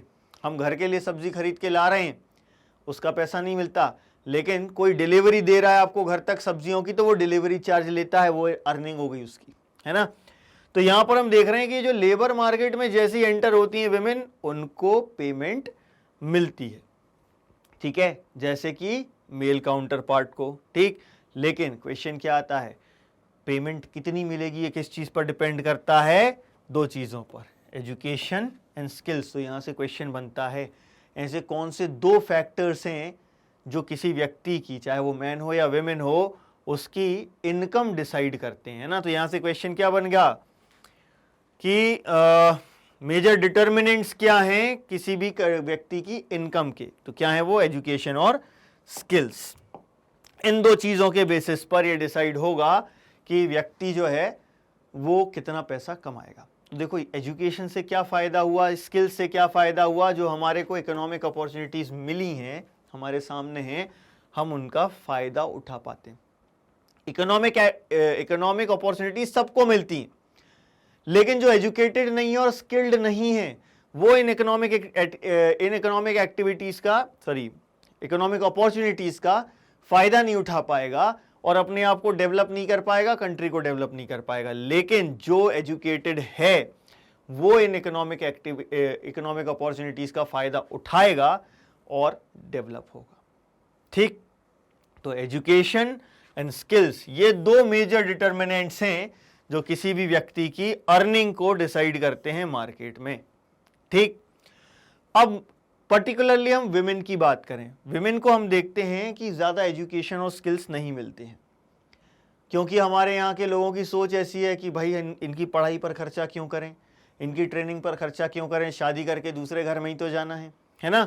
तो हम देखते हैं कि जो विमेन है, मेजॉरिटी ऑफ द विमेन, है ना, सबकी बात नहीं कर रहे हैं, एक्सेप्शन हर जगह होते हैं, लेकिन मेजॉरिटी ऑफ द विमेन क्या है, उनके पास मीगर एजुकेशन है एंड लो स्किल फॉर्मेशन है। Meagre education, low skill formation है तो they are paid low compare to man. यदि स्किल फॉर्मेशन मैन जैसा होगा तो मैन जैसे पेड पेमेंट मिलेगा, लेकिन यहां पर हम देख रहे हैं most of the women, majority की बात कर रहे हैं हम, majority of the women meagre education gain करिए, बहुत कम एजुकेशन है और लो स्किल फॉर्मेशन है, इसीलिए जब वो लेबर मार्केट में आती हैं तो उनको बहुत कम पैसा मिलता है। अच्छा, ये तो ठीक है, पैसा कम मिल रहा है, इसके अलावा और भी कई सारी चीजें हैं, जॉब सिक्योरिटी नहीं होती, ऐसी जगहों पर काम करती हैं जहां पर से कभी भी निकाल सकते हैं, अनऑर्गेनाइज सेक्टर में काम करती हैं, कोई कॉन्ट्रैक्ट नहीं है, कभी भी निकाल सकते हैं इनको, ठीक है। तो जॉब सिक्योरिटी नहीं होती है, लीगल प्रोटेक्शन नहीं होता है, ठीक है, लीगल प्रोटेक्शन भी नहीं होता है ऐसे सेक्टर्स में, जैसे कि मैंने अभी एग्रीमेंट की बात करी, है ना। तो ये जो सेक्टर होता है अनऑर्गेनाइज सेक्टर, ये इसके कैरेक्टरिस्टिक्स क्या होते हैं, irregular work and low income. ठीक, लेकिन यदि विमेन हाईली एजुकेटेड और हाईली स्किल्ड हैं तो जैसे मेन को पेमेंट मिलती है वैसे ही विमेन को पेमेंट मिलेगी। ठीक, अब विमेन के पर्टिकुलर सेक्टर्स की बात करें जहां सबसे ज्यादा विमेन अपन को मिलती हैं, तो वो कौन से दो सेक्टर्स हैं, एक है टीचिंग और दूसरा है मेडिसिन। आज भी आप ज्यादातर जब लड़कियों से पूछेंगे तो मैक्सिमम लड़कियां अभी भी टीचिंग और मेडिकल फील्ड में जाना पसंद करती हैं, लेकिन ऐसा नहीं है कि सभी यहीं जा रहे हैं। हम देख रहे हैं कि बहुत सी विमेन जो हैं वो एडमिनिस्ट्रेशन की फील्ड में भी आ चुकी हैं, है ना। कई ऐसी सर्विसेज हैं, जो सर्विस या जॉब हैं जहां पर बहुत ज़्यादा हाई लेवल ऑफ स्किल्स की ज़रूरत है, या साइंटिफिक नॉलेज की या टेक्नोलॉजिकल कॉम्पिटेंस की ज़रूरत है, ऐसी जगहों पर भी हम देख रहे हैं कि विमेन काम कर रही हैं। ठीक, तो विमेन तो काम कर रही हैं। अब ये विमेन पर इतना फोकस क्यों किया हमने, याद रखना भाई, हम कंट्री के डेवलपमेंट के लिए ये सब पढ़ रहे हैं। तो कंट्री का डेवलपमेंट तब होता है जब चाहे मैन हो, चाहे विमेन हो, चाहे रिच हो, चाहे पुअर हो, सब लोगों को इक्वल अपॉर्चुनिटीज मिलें, यानी कि कंट्री की जो पॉपुलेशन है उसका डेवलपमेंट होगा, कंट्री की पॉपुलेशन की क्वालिटी अच्छी होगी तो कंट्री डेवलप होगी। ठीक है ना। तो अभी हमको क्या पढ़ना है, क्वालिटी ऑफ पॉपुलेशन के बारे में। क्यों? क्योंकि इस क्वालिटी ऑफ पॉपुलेशन से ही अल्टीमेटली कंट्री की ग्रोथ रेट डिसाइड होती है।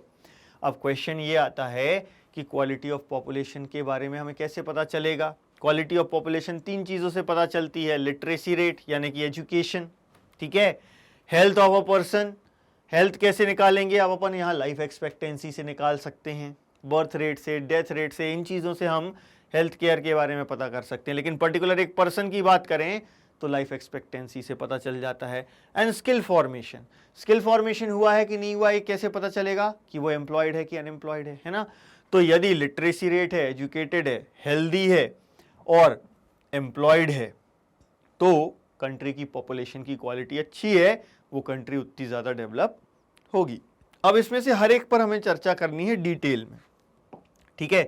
तो सबसे पहले हम देखते हैं एजुकेशन। एजुकेशन का बहुत ही ज़्यादा इंपॉर्टेंट रोल होता है भाई।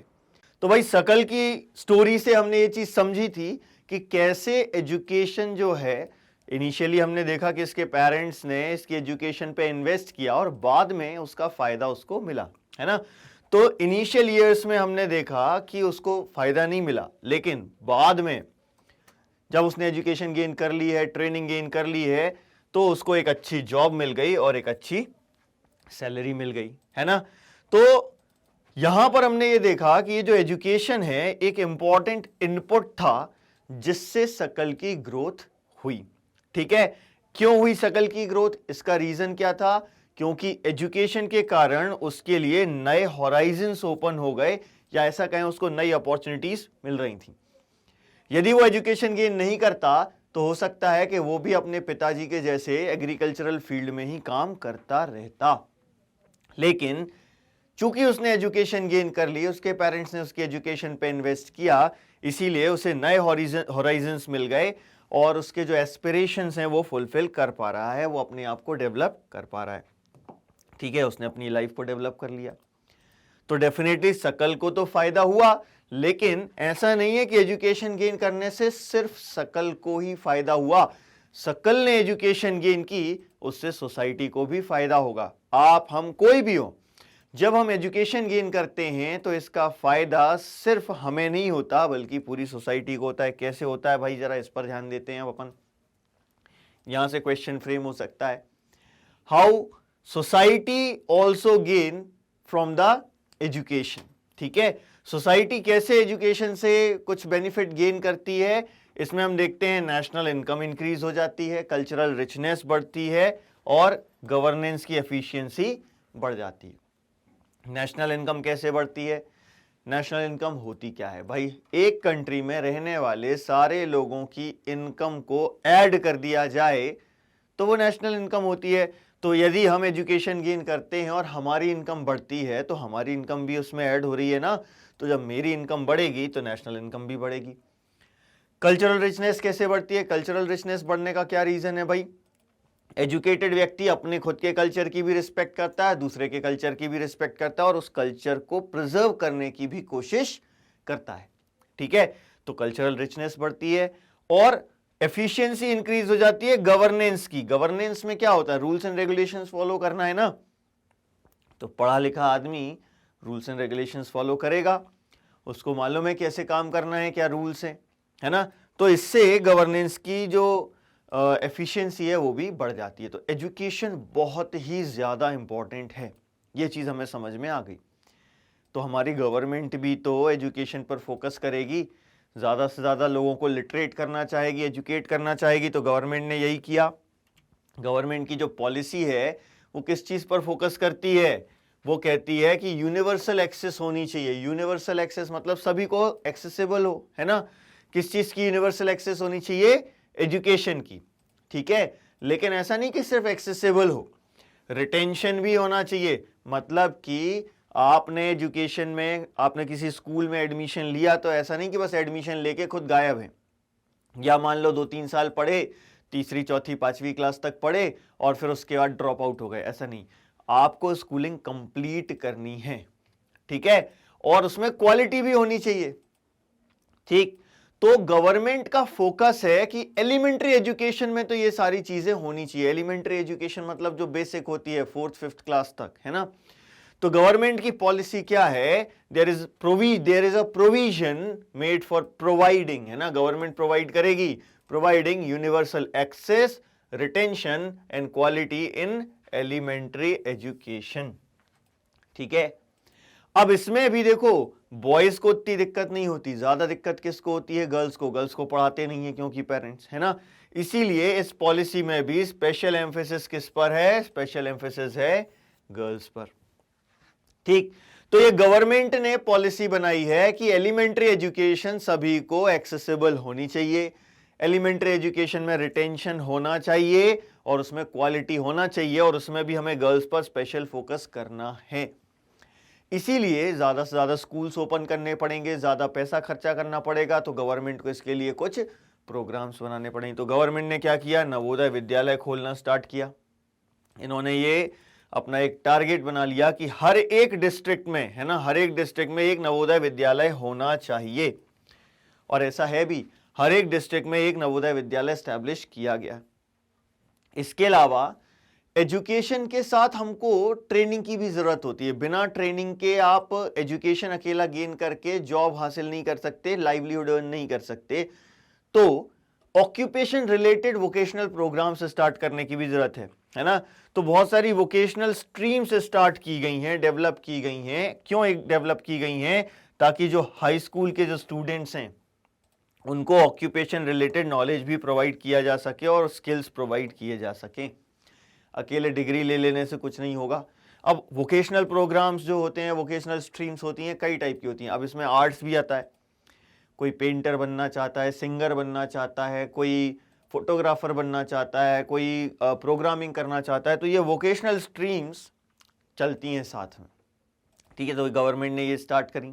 ठीक है, पैसा कितना खर्चा कर रही है उस पर भी फोकस करते हैं। फर्स्ट 5 ईयर प्लान यानी इंडिपेंडेंस के बाद जब हम पहली बार बात करते हैं तो 1951 में अपन देखें तो 151 करोड़ एजुकेशन पर खर्च किए गए थे। ठीक है, फर्स्ट प्लान में। फर्स्ट प्लान कब से कब तक था? 1951 टू 1956, है ना। ये जब कांग्रेस गवर्नमेंट थी और प्लानिंग कमीशन था तो 5 ईयर प्लान्स बनते थे, तो उसमें फर्स्ट 5 ईयर प्लान में 151 करोड़ खर्च किए गए थे। लेकिन यदि हम अकेले 2020-21 की बात करें तो गवर्नमेंट ने 99,300 करोड़ रुपीस खर्च किए हैं एजुकेशन के ऊपर। खर्चा बहुत बढ़ाया है गवर्नमेंट ने। ठीक है, अब इसको यदि हम जीडीपी के परसेंटेज के टर्म्स में देखें तो ये जो 151 करोड़ था, उस समय जो जीडीपी थी इंडिया की उसका सिर्फ 0.64% था। और ये जो 99,000 करोड़ है, यदि हम इसकी बात करें तो ये हमारी जीडीपी के 3.1% के बराबर है लगभग, है ना। मतलब ये कहें कि पिछले कुछ सालों से एजुकेशन पर जो खर्चा कर रही है गवर्नमेंट वो अप्रोक्सीमेटली 3% ऑफ जीडीपी है ना, ग्रॉस डोमेस्टिक प्रोडक्ट। यानी हमारी कंट्री में टोटल 100 रुपए का प्रोडक्शन हुआ तो 100 रुपए में से 3 रुपए जो हैं हमारी गवर्नमेंट एजुकेशन पर खर्चा करती है। ठीक, हालांकि ये कम है, इससे काफी ज्यादा होना चाहिए। मिनिमम ये मानते हैं इकोनॉमिस्ट की यार कम से कम 4% तो जीडीपी का एजुकेशन के ऊपर खर्चा होना ही चाहिए। ठीक है, अब यदि हम एक पर्टिकुलर ईयर की बात करें तो कुछ डिक्लाइन हुआ है। कौन से ईयर की बात कर रहे हैं हम? 2020-21 की। यदि हम बजट एस्टिमेट्स की बात करें, जो बजटरी एस्टिमेट है स्टेट एंड यूनियन गवर्नमेंट का और आरबीआई का जो बजट एस्टिमेट है, इसके हिसाब से हम देखें तो 2020-21 में हमारा जो एजुकेशन पर खर्चा है वो 2.8% था जीडीपी का। ये थोड़ा सा डिक्लाइन हुआ है, लेकिन एक एवरेज निकालें तो पिछले कुछ सालों से लगभग 3% के आसपास हम एजुकेशन पर खर्चा कर रहे हैं। इसके कारण लिटरेसी रेट भी बढ़ी है। कितनी बढ़ गई है भाई? 1951 में 18% थी, यानी आजादी के बाद इंडिया की जो पॉपुलेशन थी लगभग 33 करोड़, उसमें से सिर्फ 18% लोग लिटरेट थे। लिटरेट यानी क्या? जिनको पढ़ना लिखना आता है ना। लेकिन 2018 में यह बढ़कर 85% हो गई है। ठीक है, तो लिटरेसी रेट बहुत ज्यादा बढ़ गई है। ठीक, अब ये जो लिटरेसी रेट बढ़ी है, लिटरेसी क्यों जरूरी है? देखो याद रखना, हम ये कहते हैं कि शिक्षा हमारा अधिकार है। डेफिनेटली शिक्षा अधिकार है, लेकिन ये हमारी जरूरत भी है। एक चीज ध्यान रखना, लिटरेसी हमारा सिर्फ अधिकार नहीं है, हमारी नीड भी है। सिर्फ राइट नहीं है, हमारी नीड भी है। क्यों कह रहे हैं? क्योंकि यदि हम शिक्षित नहीं होंगे तो ना हम अपनी जिम्मेदारियां समझेंगे कि हमारी ड्यूटीज क्या हैं, और ना ही हम अपने राइट सही से एंजॉय कर पाएंगे। तो अधिकार तो है, लेकिन अधिकार के साथ साथ ये हमारी जरूरत भी है। लेकिन इस एजुकेशन की फील्ड में, लिटरेसी में, हमको इंडिया में बहुत सारी चीजों में डिफरेंस नजर आता है। अब यहां से फिर क्वेश्चन बन सकता है कि डिफरेंट फील्ड्स में हमें क्या अंतर नजर आ रहा है एजुकेशन में। तो एजुकेशन की हम बात करते हैं भाई, यहां पर क्या अंतर नजर आ रहा है हमको कि लिटरेसी रेट जो है वो मेल्स में ज्यादा है और फीमेल्स में कम है। कितनी ज्यादा है मेल्स में? 16.1% ज्यादा है। ठीक है, और रूरल एरियाज में भी अर्बन एरियाज के अर्बन एरियाज में भी रूरल एरियाज के कंपैरिजन में 14.2% लिटरेसी रेट ज्यादा है ना। तो ये जो डिफरेंट सेक्शंस की हम बात कर रहे हैं पॉपुलेशन के, male, female, rural area, urban area, ये डिफरेंट सेक्शंस ऑफ पॉपुलेशन है। तो यहीं से क्वेश्चन बन जाएगा, what are the differences that we notice across the different sections of population. Question frame हो जाएगा। तो हम बता देंगे कि मेल की लिटरेसी रेट फीमेल के कंपैरिजन में 16.1% ज्यादा है। अर्बन एरियाज की लिटरेसी रेट रूरल एरियाज के कंपैरिजन में 14.2% ज्यादा है। और स्टेट वाइज देखें तो स्टेट वाइज भी अंतर है। केरला की लिटरेसी रेट ज्यादा है, 2011 सेंसस के हिसाब से 94%, जबकि बिहार में सिर्फ 62%। तो ये डिफरेंट सेक्शंस ऑफ पॉपुलेशन है जिसमें हमें लिटरेसी में अंतर नज़र आ रहा है। अब इसको दूर करना है, गवर्नमेंट बहुत सारे इसके लिए प्रोग्राम्स भी चलाती है ना। तो गवर्नमेंट ने क्या किया, सबसे पहले तो इंफ्रास्ट्रक्चर बनाया, यानी कि स्कूल्स खोले।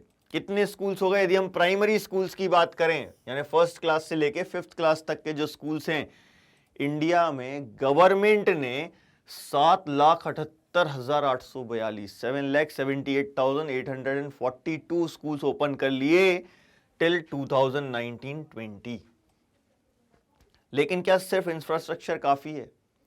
इंफ्रास्ट्रक्चर तो हमने खड़ा कर लिया, प्राइमरी स्कूल्स तो खोलिए, लेकिन यहां पर उतनी अच्छी क्वालिटी की एजुकेशन नहीं मिल रही है। तो ये जो हमने ह्यूज एक्सपेंशन किया है स्कूल्स में, it was diluted bye poor quality of schooling and high drop out rates. Drop out बहुत ज्यादा होते हैं, स्पेशली गर्ल्स। ठीक है, एजुकेशन के लिए स्कूल में एंटर तो होते हैं, लेकिन बहुत जल्दी ही उनको स्कूल जाना बंद करवा दिया जाता है ना। ऐसा नहीं है कि सिर्फ लड़कियों में हो रहा है, लड़कों में भी ड्रॉप आउट होता है। सबकी अपनी अपनी समस्याएं हैं, मजबूरियां हैं, और उसके कारण कई बार वो अपने बच्चों को स्कूल नहीं भेज पाते। तो गवर्नमेंट ने इसके लिए बहुत सारी स्कीम्स स्टार्ट करी डिफरेंट सेक्शंस की मदद से। जैसे कि एक बहुत इंपॉर्टेंट अभियान जो चलाया गया, ये था सर्व शिक्षा अभियान। इसका टारगेट था 2010 तक, ये एक टाइम बाउंड मैनर में स्टार्ट किया हुआ था, है ना। 2010 तक 6 साल से 14 साल की उम्र के जितने भी बच्चे, यानी कि 8th क्लास तक कवर कर लिया इन्होंने। ठीक है, ये कह रहे हैं कि 6 साल से 14 साल की उम्र तक के सारे बच्चों को एलिमेंट्री एजुकेशन प्रोवाइड कराना है। ठीक है, यूनिवर्सल एलिमेंट्री एजुकेशन के लिए यह सर्व शिक्षा अभियान स्टार्ट किया गया था।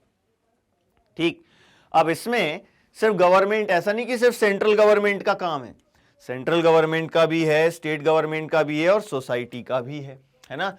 तो टाइम बाउंड मैनर में ये इनिशिएटिव लिया गया, जिसमें central government in partnership with state government, local government and community, ठीक है, हमारा भी इंपॉर्टेंट रोल है।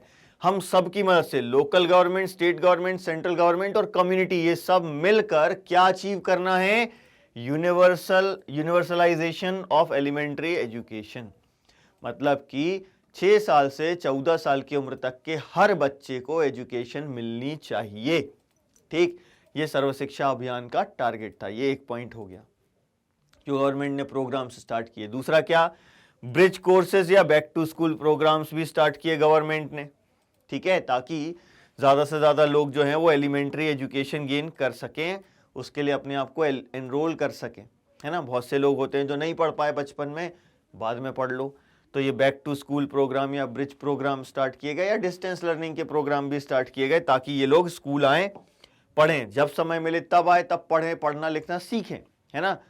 अब कई बार ड्रॉप आउट क्यों हो जाता है? क्योंकि खाने के लिए उनको मारा मारी रहती है।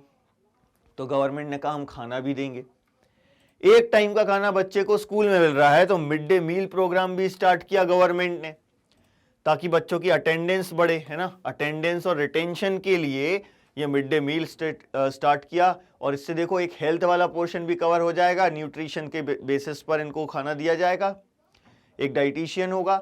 हालांकि इन सारी जो स्कीम्स है ना, इसमें हम देखते हैं कुछ ड्रॉबैक्स हैं। फॉर एग्जाम्पल, ये जो मिड डे मील है ना, इसमें कई बार बहुत ज़्यादा करप्शन हो जाता है, या जो टीचर्स इसके लिए रिस्पॉन्सिबल होते हैं वो ध्यान नहीं देते साफ सफाई पर या क्वालिटी ऑफ फूड पर। लेकिन उसके बावजूद भी हम देख रहे हैं ये एक बहुत बड़ा अचीवमेंट है, इतने सारे बच्चों को गवर्नमेंट स्कूल्स में खाना प्रोवाइड कराना, ताकि गरीब बच्चे खाना खाने के चक्कर में, एटलीस्ट खाना खाने के लिए वो स्कूल आएंगे, उनकी अटेंडेंस बढ़ेगी, उनको रिटेन किया जा सकेगा, वो अपनी एजुकेशन कंप्लीट करेंगे, और उससे क्या होगा कि फ्यूचर में उनके लिए नए हॉराइजन्स ओपन हो जाएंगे शकल की तरह, और वो अपना डेवलपमेंट कर पाएंगे। तो एजुकेशन बहुत इंपॉर्टेंट है ना। तो गवर्नमेंट ने जो भी ये पॉलिसीज बनाई हैं, इससे लिटरेसी रेट बढ़ी है। तभी तो हम देख रहे हैं ना कि कहां से कहां पहुंच गए। 18% थी 1951 में, और अब हम 85% पॉपुलेशन के लिए कह रहे हैं कि ये लिटरेट हो चुकी है, लिटरेसी रेट बढ़ी है।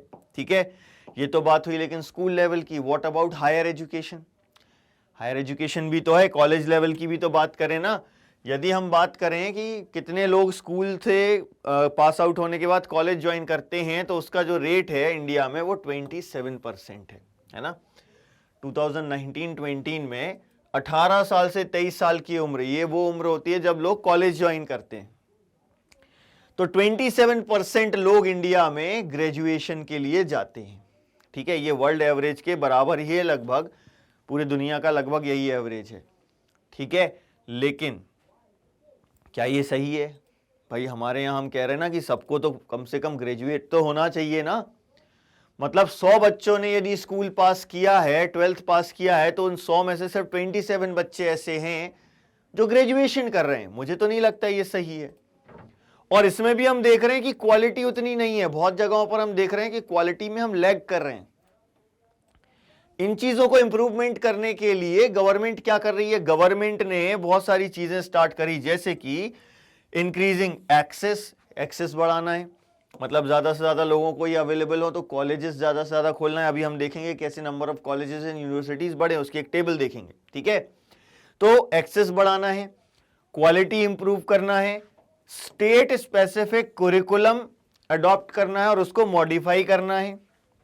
ठीक है भाई, हर एक स्टेट की रिक्वायरमेंट अलग अलग है, और जिस स्टेट की जैसी रिक्वायरमेंट है उसके हिसाब से बच्चों को हायर एजुकेशन दी जाए, ताकि उनको उनकी ही स्टेट में जॉब मिल सके, है ना। तो स्टेट स्पेसिफिक कुरिकुलम अडॉप्ट कर रहे हैं, उसको मॉडिफाई कर रहे हैं। फिर vocationalisation and networking of information and communication technology, इन सब की मदद से हायर एजुकेशन को और इफेक्टिव बनाने की कोशिश की जा रही है। और भी कई चीजों पर फोकस है हायर एजुकेशन में, जैसे कि डिस्टेंस एजुकेशन। हम जानते हैं कई सारी ओपन यूनिवर्सिटीज खुल गई हैं, जहां पर कॉलेज अटेंड नहीं करते हैं, ज्वाइन कर लेते हैं, खुद से पढ़ाई करते हैं, सिर्फ एग्जाम देने जाते हैं। ठीक है, तो किस चीज पर फोकस है? डिस्टेंस एजुकेशन पर भी फोकस है। और convergence of formal, non formal, distance and IT educational institutes, इन सबको कन्वर्ज करना है, ये मिलकर काम करें। इस तरीके से हमारी गवर्नमेंट जो है वो फोकस कर रही है हायर एजुकेशन पर भी। अब इसके कारण देखो क्या है, हम ये देखते हैं कि ये देखिए यहां पर ये जो टेबल है, इससे हमें पता चल रहा है कि कैसे हमारे यहाँ नंबर ऑफ कॉलेजेस जो हैं वो बढ़े हैं, नंबर ऑफ यूनिवर्सिटीज बढ़ी हैं। 1951 से लेके 2018-19 तक का कुछ डेटा है हमारे पास। तो 1951 में देखो 750 कॉलेजेस थे इंडिया में और 30 यूनिवर्सिटीज थी, लेकिन 2018-19 में ये बढ़कर कितना हो गया? लगभग 40,000 कॉलेजेस हैं और लगभग 993 यूनिवर्सिटीज हैं। ये सारा डेटा ये अलग अलग जगहों पर अलग, देखो ये चेंज होता रहता है ये डेटा, है ना। हो सकता है कि अब जो नई फ्रेश बुक्स आएंगी तो उसमें ये डेटा फिर से चेंज हो जाएगा, हो सकता है किसी और ईयर का डेटा आ जाए, है ना। कई बार ऐसा भी होता है बुक्स में मिसप्रिंट हो जाता है। तो ये डेटा जो है ना, ये सिर्फ इतना याद रखना है अपन को कि भैया नंबर ऑफ कॉलेजेस देखो कितना ज्यादा बढ़ गया है, वैसे ही नंबर ऑफ यूनिवर्सिटीज भी कितना ज्यादा बढ़ गया है। मतलब कि हमारे यहां पर गवर्नमेंट एजुकेशन पर फोकस कर रही है। ठीक, तो ये चीज हमको ध्यान में रखना है। ठीक है, तो अब इस एजुकेशन के बाद हम आ जाते हैं हमारा सेकंड फैक्टर, जिसके बिना हम डेवलप नहीं हो सकते, पॉपुलेशन की क्वालिटी इंप्रूव नहीं हो सकती। एजुकेशन मिल गई, ट्रेनिंग मिल गई, क्वालिटी ऑफ पॉपुलेशन इंप्रूव होगी, लेकिन यदि वो हेल्दी नहीं है, हेल्थ होना भी बहुत जरूरी है, हेल्दी नहीं है तो किसी भी कंडीशन में उनको ठीक से ना जॉब मिलेगी, ना वो उतना पैसा कमा पाएंगे जितना उनको कमाना चाहिए। क्योंकि कोई भी फर्म हो, चाहे वो प्राइवेट हो चाहे वो पब्लिक हो, वो क्या करती है? वो अपने प्रॉफिट को मैक्सिमाइज करने की कोशिश करते हैं, ज्यादा से ज्यादा प्रॉफिट कमाने की कोशिश करते हैं। आपको ऐसा लगता है क्या कि कोई ऐसा व्यक्ति होगा जो किसी बीमार आदमी को नौकरी पर रख ले और उसको झेलता रहे? बिल्कुल नहीं। कोई भी फर्म जो है वो ऐसे लोग चाहती है जो एफिशिएंट हो, हेल्दी हो, है ना। तो जो हेल्दी नहीं होंगे, एफिशिएंट नहीं होंगे, उनको गवर्नमेंट में या प्राइवेट सेक्टर में जॉब मिलना बहुत मुश्किल है। हालांकि गवर्नमेंट की कुछ ऐसी पॉलिसीज हैं जहां पर हम ये देखते हैं कि जो डिसेबल्ड पर्सन है उनको जॉब देने का एक सिस्टम है, उसके लिए रिजर्वेशन है। लेकिन प्राइवेट कंपनी में कहीं भी आपको ये नहीं दिखेगा। प्राइवेट कंपनी वाला तो वो मैक्सिमम प्रॉफिट कमाना चाहता है और वो किसी भी अनहेल्दी पर्सन को जॉब नहीं देगा। जो एफिशिएंटली वर्क नहीं कर सकता, जो हेल्दी वर्कर नहीं है, उसको जॉब नहीं मिलेगी। तो जब व्यक्ति हेल्दी होता है तो अपने पोटेंशियल को रियलाइज कर सकता है, वो जितना मैक्सिमम काम कर सकता है वो करेगा और ज्यादा से ज्यादा पैसा कमाएगा, है ना। तो हेल्थ क्या करती है? Health of a person helps him or her realise the potential and the ability to fight illness, और अपने डेवलपमेंट के लिए भी वो काम कर सकता है। तो हेल्थ बहुत जरूरी है। तो हमारी गवर्नमेंट भी हेल्थ पर फोकस करती है, ठीक है। तो गवर्नमेंट क्या कर रही है भैया? गवर्नमेंट ने कहा कि किसी भी व्यक्ति की जो हेल्थ है वो एक इंडिस्पेंसिबल बेसिस है फॉर रियलाइजिंग वंस वेलबींग। यदि हम हेल्दी होंगे तो हम अपनी वेलबींग का, अपने अच्छे भले का ध्यान रख पाएंगे, ठीक है। इसीलिए improvement in the health status of population has been the priority of the country. अब इसके लिए भी पॉलिसी बनाएंगे। तो नेशनल हेल्थ पॉलिसी क्या कहती है, जरा उस पर अब हम फोकस करते हैं। नेशनल हेल्थ पॉलिसी किस चीज पर फोकस कर रही है? सबसे पहली चीज क्या? हेल्थ केयर एक्सेसिबल होनी चाहिए, मतलब हर जगह हॉस्पिटल्स हों, उन हॉस्पिटल्स में डॉक्टर्स हों, नर्सेज हों, मेडिसिन अवेलेबल हों, है ना। तो सबसे पहले क्या करना है? Improving the accessibility of health care, universal access करना है। फिर दूसरा फोकस क्या? Family welfare. फैमिली वेलफेयर कब होगा? जब फैमिली के सभी लोग हेल्दी होंगे तभी फैमिली वेलफेयर होगा, अदरवाइज नहीं, ठीक है। और ये दोनों चीजें कब होंगी? जब न्यूट्रिशन होगा। तो न्यूट्रिशनल सर्विसेज प्रोवाइड कराने पर फोकस कर रहे हैं, with special focus on under privileged segment, जैसे कि विमेन, पुअर्स, है ना। क्योंकि हम पुअर में भी देखते हैं, पुअर फैमिली में भी और ज्यादा पुअर कौन होती हैं? विमेन, है ना। तो पुअर्स में भी पुअरेस्ट ऑफ द पुअर कौन होते हैं? उस फैमिली की जो विमेन। क्यों? क्योंकि भाई उनको बहुत सारी चीजें एक्सेसिबल नहीं होती। इसको हम स्टोरीज के थ्रू समझेंगे। आगे आने वाला जो चैप्टर है पॉवर्टी वाला, उसमें हम ये समझेंगे कि कैसे women are the poorest of the poor, ठीक है। अब ये जो हमारी पॉलिसी है, इसके बेसिस पर हमने हेल्थ पर बहुत पैसा खर्च किया। जैसे अभी हमने देखा एजुकेशन पर खर्चा हुआ, वैसे ही हेल्थ केयर पर भी लास्ट 5 डिकेड्स में हमारी गवर्नमेंट ने बहुत पैसा खर्चा किया और हमने बहुत बड़ा हेल्थ इंफ्रास्ट्रक्चर डेवलप कर लिया है, ठीक है। हेल्थ इंफ्रास्ट्रक्चर में बहुत सारी चीजें आती हैं भाई, हॉस्पिटल्स बनाना भी आता है, डॉक्टर्स को भी हम उसमें काउंट करते हैं हेल्थ इंफ्रास्ट्रक्चर में, नर्सेस को भी काउंट करते हैं, मेडिसिन को भी, मेडिसिन बनाने वाली इंडस्ट्रीज को, ये सब हेल्थ इंफ्रास्ट्रक्चर में आएंगे। तो हमने हेल्थ इंफ्रास्ट्रक्चर इंश्योर किया है और इसमें मैन पावर जो रिक्वायर्ड है प्राइमरी, सेकेंडरी, टर्शरी लेवल पर, ये भी हमने डेवलप करी है, गवर्नमेंट में भी और प्राइवेट में भी, ठीक है भाई। अब इससे फायदा हुआ, क्या फायदा हुआ? जरा फायदा देखते हैं अब अपन। क्या फायदा हुआ? सबसे पहले ये देखते हैं कि लाइफ एक्सपेक्टेंसी बढ़ गई है। लाइफ एक्सपेक्टेंसी क्या होती है? किसी भी कंट्री की एक एवरेज लाइफ एक्सपेक्टेंसी होती है, मतलब कि उस कंट्री में एक व्यक्ति लगभग कितने साल तक जिंदा रहता है, एक एवरेज एज। भाई जैसे इंडिया की 69.4 ईयर्स है 2016 में, है ना।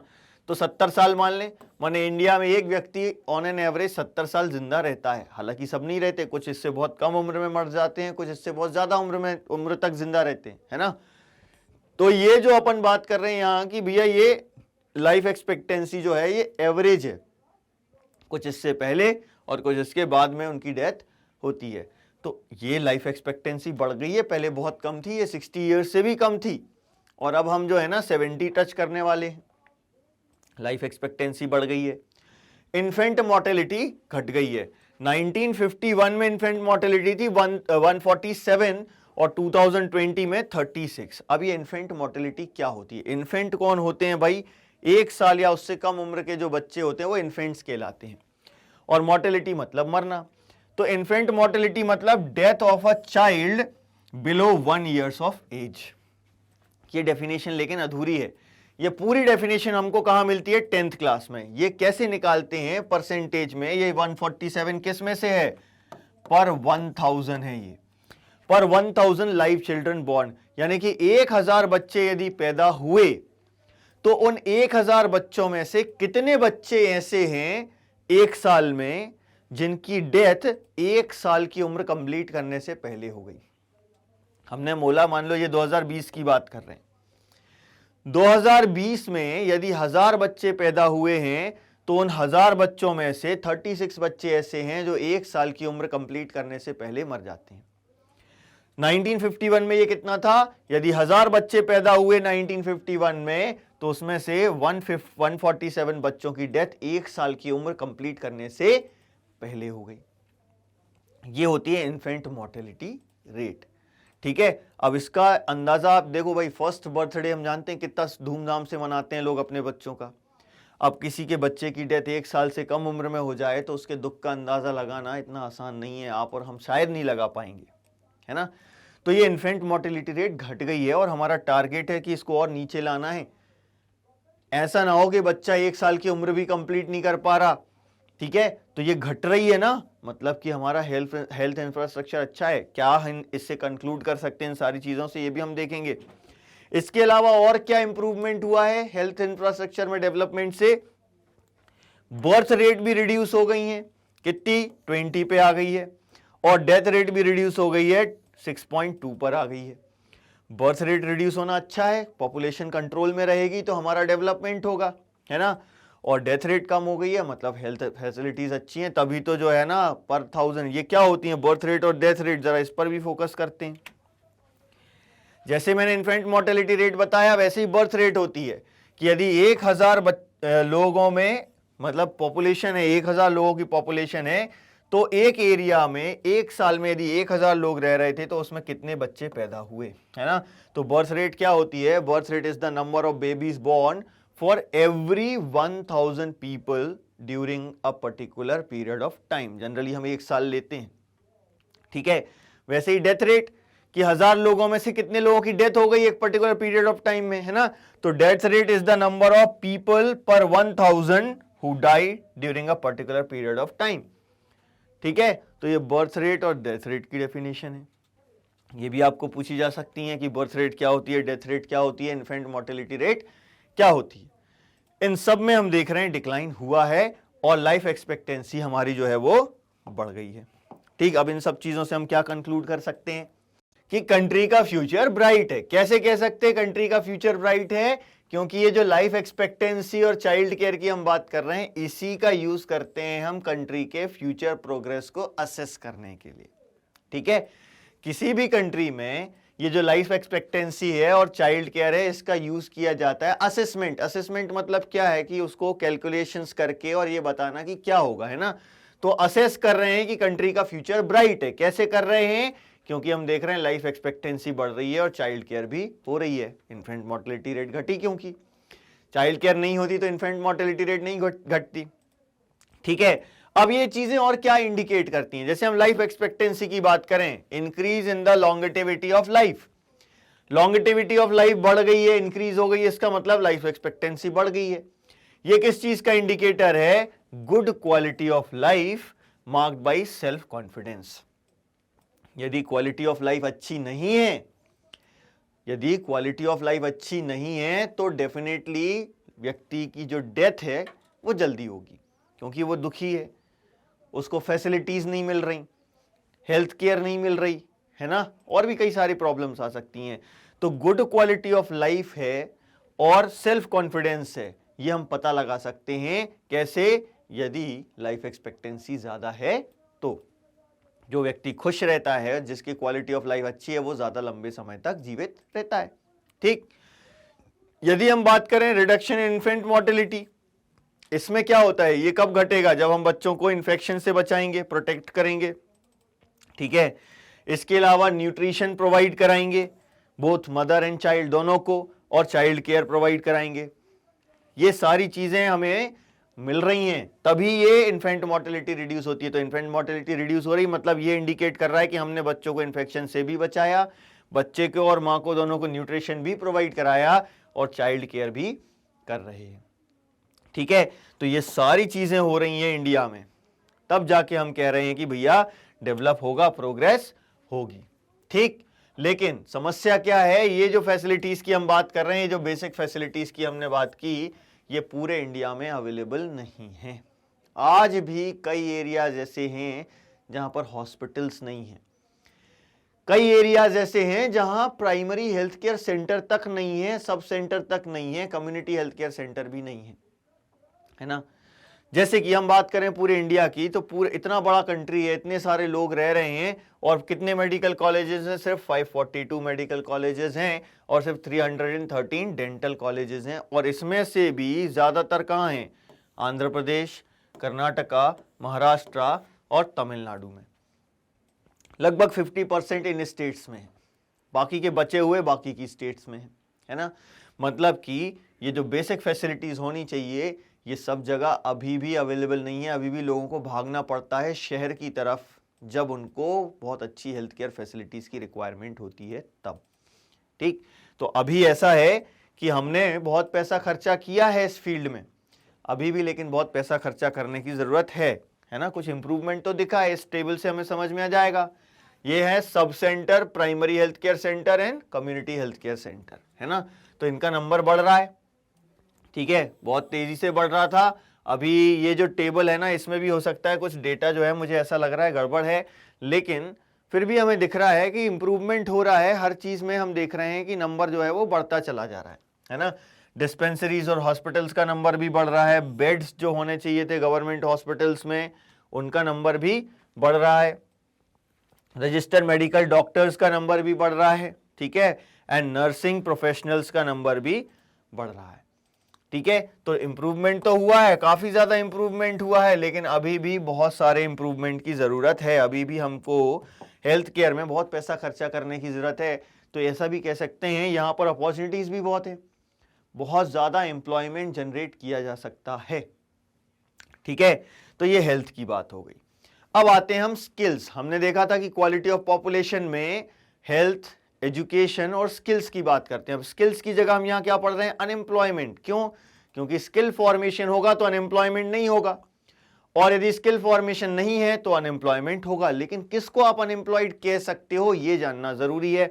हमने शकल की स्टोरी पढ़ी थी कि शकल की स्टोरी में उसकी माँ है जो घर का काम देख रही है, उसके जो भाई बहन हैं उनको संभाल रही है, ठीक है, और पिताजी जो हैं वो फील्ड पे काम कर रहे हैं, ठीक है। शकल की जो मदर है, शकल के जो भाई है जीतू और उसकी जो बहन है सीतू, वो क्या करते हैं? पूरे दिन खेलते रहते हैं, इधर उधर भागते रहते हैं।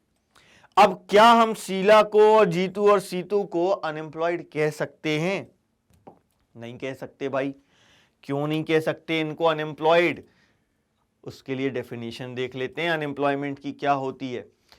कोई भी ऐसा व्यक्ति जो काम करना चाहता है और उसे काम नहीं मिल रहा तो वो अनएम्प्लॉयड कहलाता है।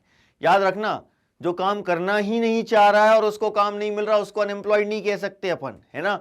जो व्यक्ति जो भी वेजेस उसको मिल रहे हैं, जो व्यक्ति काम करना चाहता है, जो भी वेजेस मिल रहे हैं उन वेजेस पर काम करना चाहता है, लेकिन फिर भी उसको काम ना मिले और वो वर्किंग पॉपुलेशन में आता हो, है ना, तो उसको अनएम्प्लॉयड कहते हैं। तो अनएम्प्लॉयमेंट क्या होता है? Unemployment is said to exist when people who are willing to work, ये बहुत जरूरी है, who are willing to work ongoing wages, जो वेजेस मिल रहे हैं, जो पैसा मिल रहा है उस पर काम करने के लिए तैयार हैं but can not find job, उनको हम कहते हैं अनएम्प्लॉयड। अब वापस से आ जाते हैं शकल की स्टोरी पे। उसकी जो मां है Sheela, she is not interested in working outside her domestic domain, घर के बाहर काम करना नहीं चाहती हैं। जीतू और सीतू बहुत छोटे हैं, उनको हम वर्कफोर्स पॉपुलेशन में काउंट ही नहीं कर सकते। वर्कफोर्स पॉपुलेशन क्या होती है? 15 to 59 ईयर्स, ठीक है। तो जीतू, सीतू और शीला, इन तीनों को हम अनएम्प्लॉयड नहीं कह सकते, ठीक। क्यों नहीं कह सकते? क्योंकि जीतू और सीतू वर्किंग पॉपुलेशन में नहीं आ रहे हैं और शीला जो है वो घर के बाहर काम करना नहीं चाह रही है। She is not interested in work outside her domestic domain, इसीलिए इनको हम अनएम्प्लॉयड नहीं कह सकते। अब ये जो शकल है, इसके घर में इसके ग्रैंड पेरेंट्स भी हैं, ठीक है। ग्रैंड पेरेंट्स के बारे में हमने चर्चा नहीं की थी कहानी में, लेकिन ग्रैंड पेरेंट्स भी हैं। वो ग्रैंड पेरेंट्स को भी हम अनएम्प्लॉयड नहीं कह सकते क्योंकि वो वर्किंग पॉपुलेशन में नहीं आते। वर्किंग पॉपुलेशन अभी हमने देखी 15 to 59 ईयर्स, ठीक है। तो शीला को भी हम अनएम्प्लॉयड नहीं कह सकते, उसके भाई बहन को भी हम शकल के भाई बहन को भी हम अनएम्प्लॉयड नहीं कह सकते, और उसके ग्रैंड पेरेंट्स को भी हम अनएम्प्लॉयड नहीं कह सकते, ठीक है। तो अनएम्प्लॉयमेंट क्या होता है ये समझ में आ गया कि जब कोई व्यक्ति काम करना चाह रहा हो, जो वेजेस मिल रहे हैं उन वेजेस पर काम करना चाह रहा हो, लेकिन फिर भी उसको काम ना मिले तो वो अनएम्प्लॉयड कहलाता है। अब ये अनएम्प्लॉयमेंट हमारे यहाँ रूरल एरियाज में भी है और अर्बन एरियाज में भी है, लेकिन किस तरीके का अनएम्प्लॉयमेंट है, अब जरा इस पर फोकस करते हैं। हम डिफरेंट टाइप्स ऑफ अनएम्प्लॉयमेंट पढ़ेंगे, ठीक है। रूरल एरियाज में सीजनल एंड डिसगाइज्ड अनएम्प्लॉयमेंट दिखता है हमको, ठीक है, और अर्बन एरियाज में हमें एजुकेटेड अनएम्प्लॉयमेंट नजर आता है, ठीक। सीजनल नाम से समझ में आ रहा है, एक पर्टिकुलर सीजन में काम है, बाकी में नहीं है, ठीक है। और डिसगाइज्ड मतलब कि जो दिख नहीं रहा है, तो अनएम्प्लॉयड, लेकिन अनएम्प्लॉयड दिख नहीं रहा, वो काम करता हुआ नजर आ रहा है, ठीक है। इनको जरा हम डिटेल में समझते हैं। सबसे पहले हम बात करते हैं सीजनल अनएम्प्लॉयमेंट की। क्या होता है seasonal unemployment? When people are not able to find job during some months of the year. कुछ पर्टिकुलर मंथ्स में जब उनके पास काम नहीं है तो वो सीजनल अनएम्प्लॉयमेंट है। ये किस में मिलेगा हमको? एग्रीकल्चरल लेबर में मिलेगा या फार्मर्स में भी मिलेगा। ऐसे फार्मर जो किसी एक ही सीजन की फसल उगा पाते हैं तो वो भी तो सीजनल अनएम्प्लॉयमेंट का शिकार हैं, ठीक। तो लोग जो किस पर डिपेंडेंट हैं? एग्रीकल्चर पर, वो ये प्रॉब्लम फेस करते हैं, है ना। जो बिजी सीजन होते हैं, बिजी सीजन कौन से होते हैं? सोइंग का, हार्वेस्टिंग का, ठीक है, वीडिंग और थ्रेशिंग का। ये वो सीजन होते हैं जब बिजी होते हैं लोग। इस समय इनके पास काम होता है, बाकी समय काम नहीं होता, है ना। तो कुछ मंथ में जब इनके पास काम है तो वो एम्प्लॉयड हैं, और कुछ मंथ में अनएम्प्लॉयड हैं। तो ये सीजनल अनएम्प्लॉयमेंट का एग्जाम्पल है, ठीक है। अब बात करते हैं डिसगाइज्ड अनएम्प्लॉयमेंट। ये सबसे ज्यादा इंपॉर्टेंट है, ये ध्यान से समझना भैया इसको, क्योंकि इसमें जो व्यक्ति है वो अनएम्प्लॉयड नजर नहीं आता, वो सब काम करते हुए नजर आते हैं, है ना। तो डिसगाइज्ड अनएम्प्लॉयमेंट में क्या होता है? People appear to be employed, ठीक है। जैसे कि हम बात करें एग्रीकल्चरल प्लॉट की, एक फैमिली है जिसमें 8 लोग हैं, वो आठों के आठों उस फैमिली, उस फार्म में, उस फील्ड में काम कर रहे हैं, जबकि जरूरत सिर्फ 5 लोगों की थी। 3 लोग एक्स्ट्रा हैं। यदि हम उन 3 लोगों को हटा भी दें तो क्या प्रोडक्शन पर कोई फर्क पड़ेगा? नहीं पड़ेगा। क्यों नहीं पड़ेगा? क्योंकि रिक्वायरमेंट एक्चुअली 5 लोगों की ही थी, लेकिन 8 लोग काम कर रहे हैं, तो वो 3 एक्स्ट्रा हैं, लेकिन वो भी काम कर रहे हैं। उनके कारण बाकी सब भी अपनी एफिशिएंसी से कम काम कर रहे हैं, है ना। तो डिसगाइज्ड अनएम्प्लॉयमेंट क्या होता है? डिसगाइज्ड अनएम्प्लॉयमेंट मतलब when a person is working less then what he or she is capable of doing. जो जितना काम कर सकता है उससे कम काम कर रहा है, तो वो डिसगाइज्डली अनएम्प्लॉयड कहलाता है या अंडर एम्प्लॉयड कहलाता है, जो कि यहां पर अपन को नजर नहीं आएगा। वो काम करता हुआ नजर आएगा, ठीक है, लेकिन उनकी इनकम घट जाएगी। जितनी इनकम होनी चाहिए ना उससे कम होगी ना, क्योंकि भाई जो व्यक्ति 50,000 कमा सकता था वो 25,000 कमा रहा है, क्योंकि वो अपनी एफिशिएंसी से कम काम कर रहा है ना। तो ये कहां होता है? जनरली एग्रीकल्चरल फील्ड्स में जो लोग इन्वॉल्व होते हैं वहां पर ऐसा चीज हमको देखने मिलती है, ठीक है। सेम एग्जांपल दिया हुआ है जो मैंने आपसे बात करी कि एक फैमिली में 5 लोगों की जरूरत है, लेकिन 8 लोग एम्प्लॉयड हैं, ठीक है। अब यदि हम 3 को निकाल भी दें तो प्रोडक्टिविटी पर कोई फर्क नहीं पड़ेगा, उसकी प्रोडक्टिविटी डिक्लाइन नहीं होगी, ठीक है। तो ये जो 3 एक्स्ट्रा हैं, 9th क्लास की बुक के हिसाब से चलेंगे तो ये कह रहे हैं जो 3 एक्स्ट्रा हैं ये डिसगाइज्डली अनएम्प्लॉयड हैं। लेकिन 10th में जब हम आएंगे तो हम ये देखेंगे कि उन 3 के कारण एक्चुअली पूरे के पूरे 8 लोग जो हैं वो डिसगाइज्डली अनएम्प्लॉयड हैं, क्योंकि सभी अपनी एफिशिएंसी से कम काम कर रहे हैं, ठीक। तो ये डिसगाइज अनएम्प्लॉयमेंट हो गया और सीजनल अनएम्प्लॉयमेंट हो गया, जो हमें रूरल एरियाज में देखने मिलता है। लेकिन अर्बन एरियाज में क्या मिलेगा? एजुकेटेड अनएम्प्लॉयमेंट, शिक्षित बेरोजगार। एजुकेशन तो गेन कर ली है लेकिन उनके पास कोई जॉब नहीं है। बहुत सारे ऐसे यूथ हैं जिन्होंने मैट्रिकुलेशन पास कर ली है, ग्रेजुएशन कर लिया है, पोस्ट ग्रेजुएशन कर लिया है, लेकिन जॉब नहीं मिल रही। इसमें एक और चीज हम देखते हैं, अब जो ये अनएम्प्लॉयड है ना, इसमें ग्रेजुएट एंड पोस्ट ग्रेजुएट का नंबर ज्यादा होता है मैट्रिकुलेशन के कंपैरिजन में। मतलब जिन्होंने 12th पास की है वो कोई ना कोई काम करने लगते हैं, है ना। मान लो कोई भी जो भी काम मिल जाए उनको वो करने लगते हैं।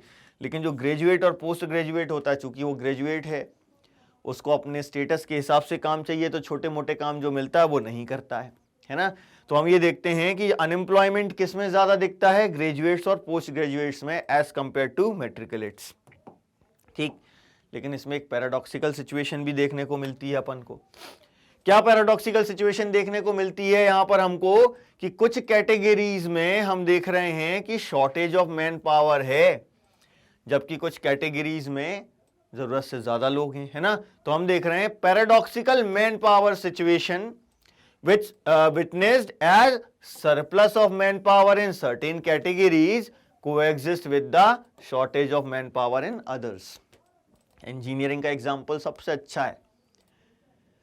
इतने सारे लोगों ने इंजीनियरिंग कर ली है, इतना सरप्लस मैन पावर है कि लोगों को इंजीनियरिंग में अब जॉब नहीं मिल रही, लेकिन वहीं पर हम देखें कहीं दूसरी जगहों पर शॉर्टेज है मैन पावर की। फॉर एग्जाम्पल इकोनॉमिक्स की बात करें, इकोनॉमिक्स की फील्ड में जितने लोगों की, या डॉक्टर्स की बात करें, जहां पर इतनी जरूरत है डॉक्टर्स की लेकिन शॉर्टेज है, कम पड़ जाते हैं डॉक्टर। इसीलिए तो हम देखते हैं हर एक डॉक्टर के यहाँ भीड़ लगी पड़ी हुई है, बहुत ज्यादा भीड़ है, एक डॉक्टर के ऊपर हजारों पेशेंट्स का लोड है, तो एफिशिएंसी कम हो जाती है फिर, है ना।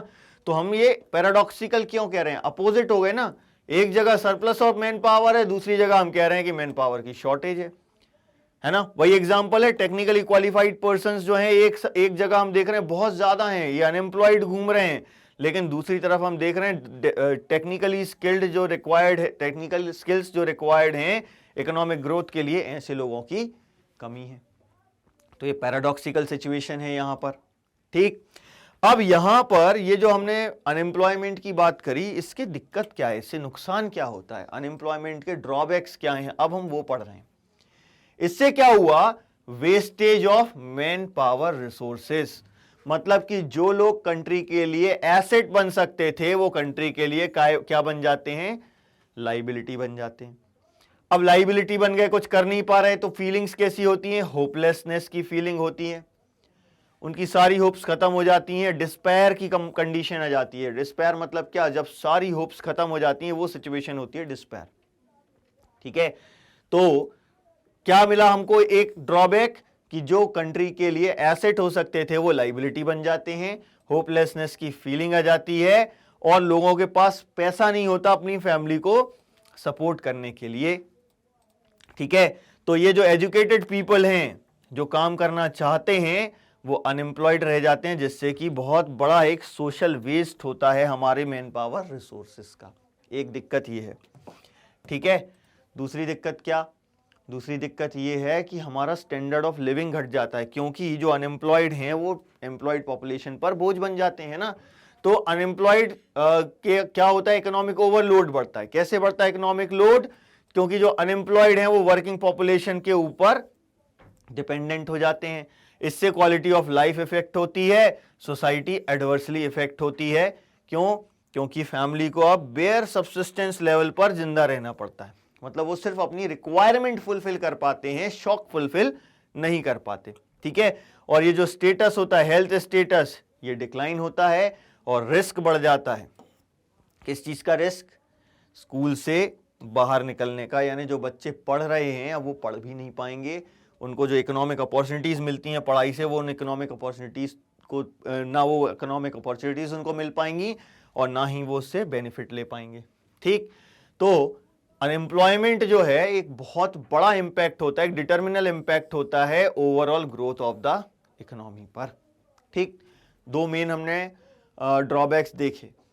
ठीक है, दो मेन ड्रॉबैक्स देखे, एक क्या, हमारे मैन पावर रिसोर्सेज वेस्ट हो गए, और जो कंट्री की जो वर्किंग पॉपुलेशन है उस पर लोड बढ़ गया, हमारा स्टैंडर्ड ऑफ लिविंग घट गया, और इससे ओवरऑल इकोनॉमिक ग्रोथ भी घट गई।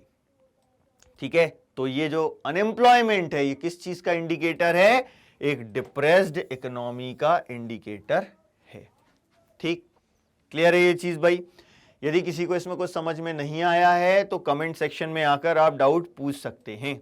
ठीक है, अब ये जो अनएम्प्लॉयमेंट है, यदि इसके हम परसेंटेज की बात करें कि इंडिया में ये इसका परसेंटेज कितना है, ये अनएम्प्लॉयमेंट ज्यादा है कि कम है, तो डेटा जब हम देखेंगे ना तो स्टैटिकली, यानी कि जो डेटा के बेस पर हम बात कर रहे हैं उसमें हमें दिखता है कि अनएम्प्लॉयमेंट रेट जो है वो बहुत लो है। ऐसा क्यों, ऐसा इसीलिए क्योंकि बहुत सारे लोग जिनके पास जब काम नहीं था ना, तो बहुत लो इनकम पर भी काम करने के लिए तैयार हो जाते हैं।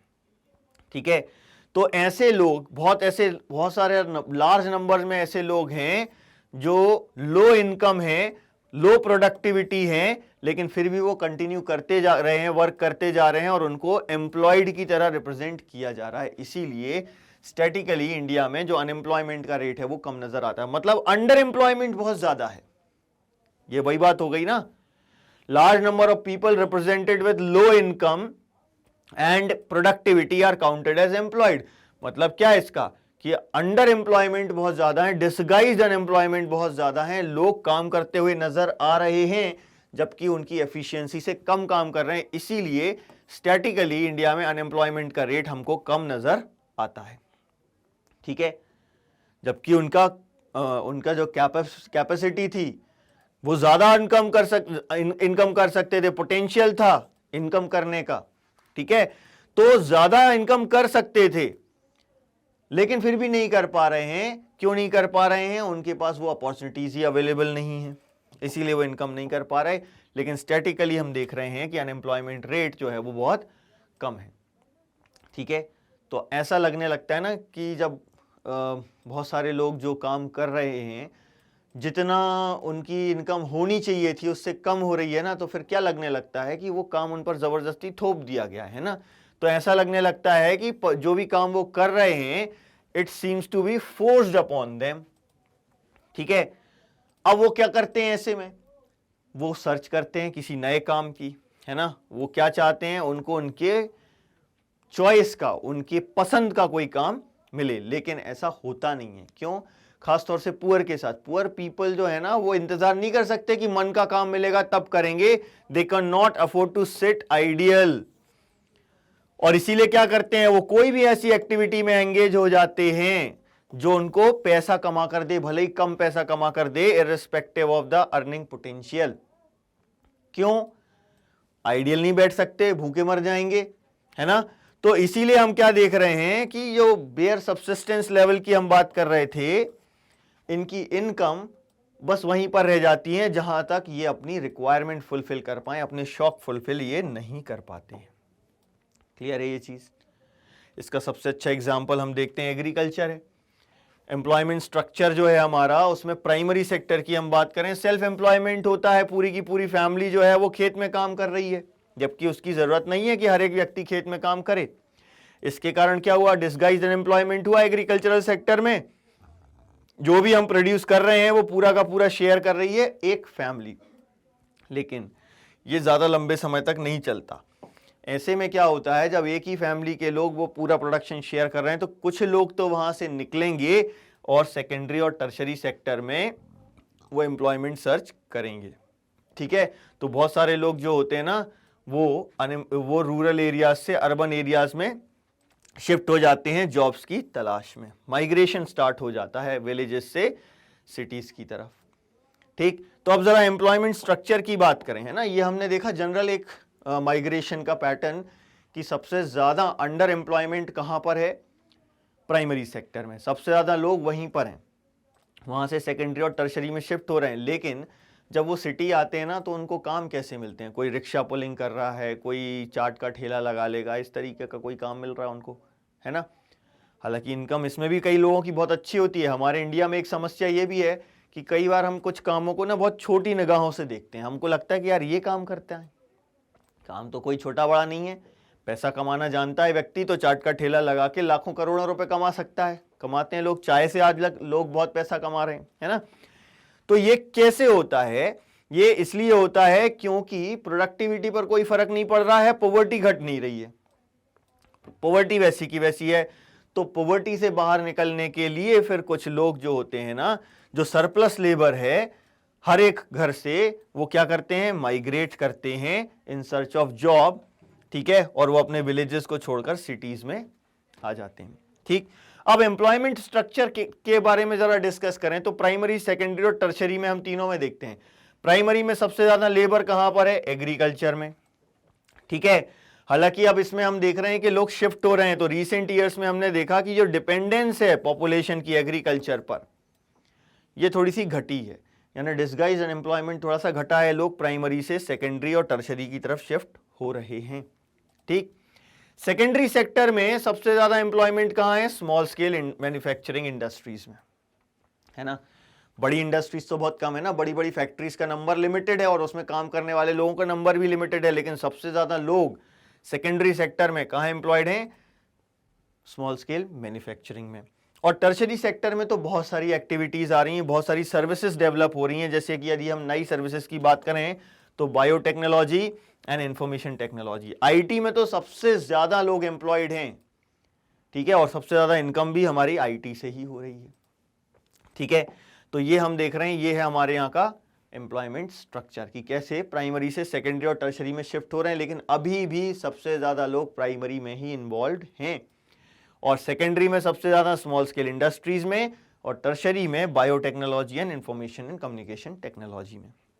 ठीक, अब जरा हम एक छोटी सी स्टोरी यहां देखते हैं कि कैसे एक गांव में, जैसे अभी हमने देखा ना कि एम्प्लॉयमेंट बढ़ाने की जरूरत है, तो कैसे एम्प्लॉयमेंट बढ़ता है हेल्थ, एजुकेशन और ट्रेनिंग के बेसिस पर, है ना। तो ये एक स्टोरी के थ्रू हम समझेंगे कि कैसे एक इकोनॉमी को और ज्यादा बेनिफिशियल बनाया जा सकता है, कैसे एम्प्लॉयमेंट जनरेट किया जा सकता है। तो ध्यान से सुने भाई।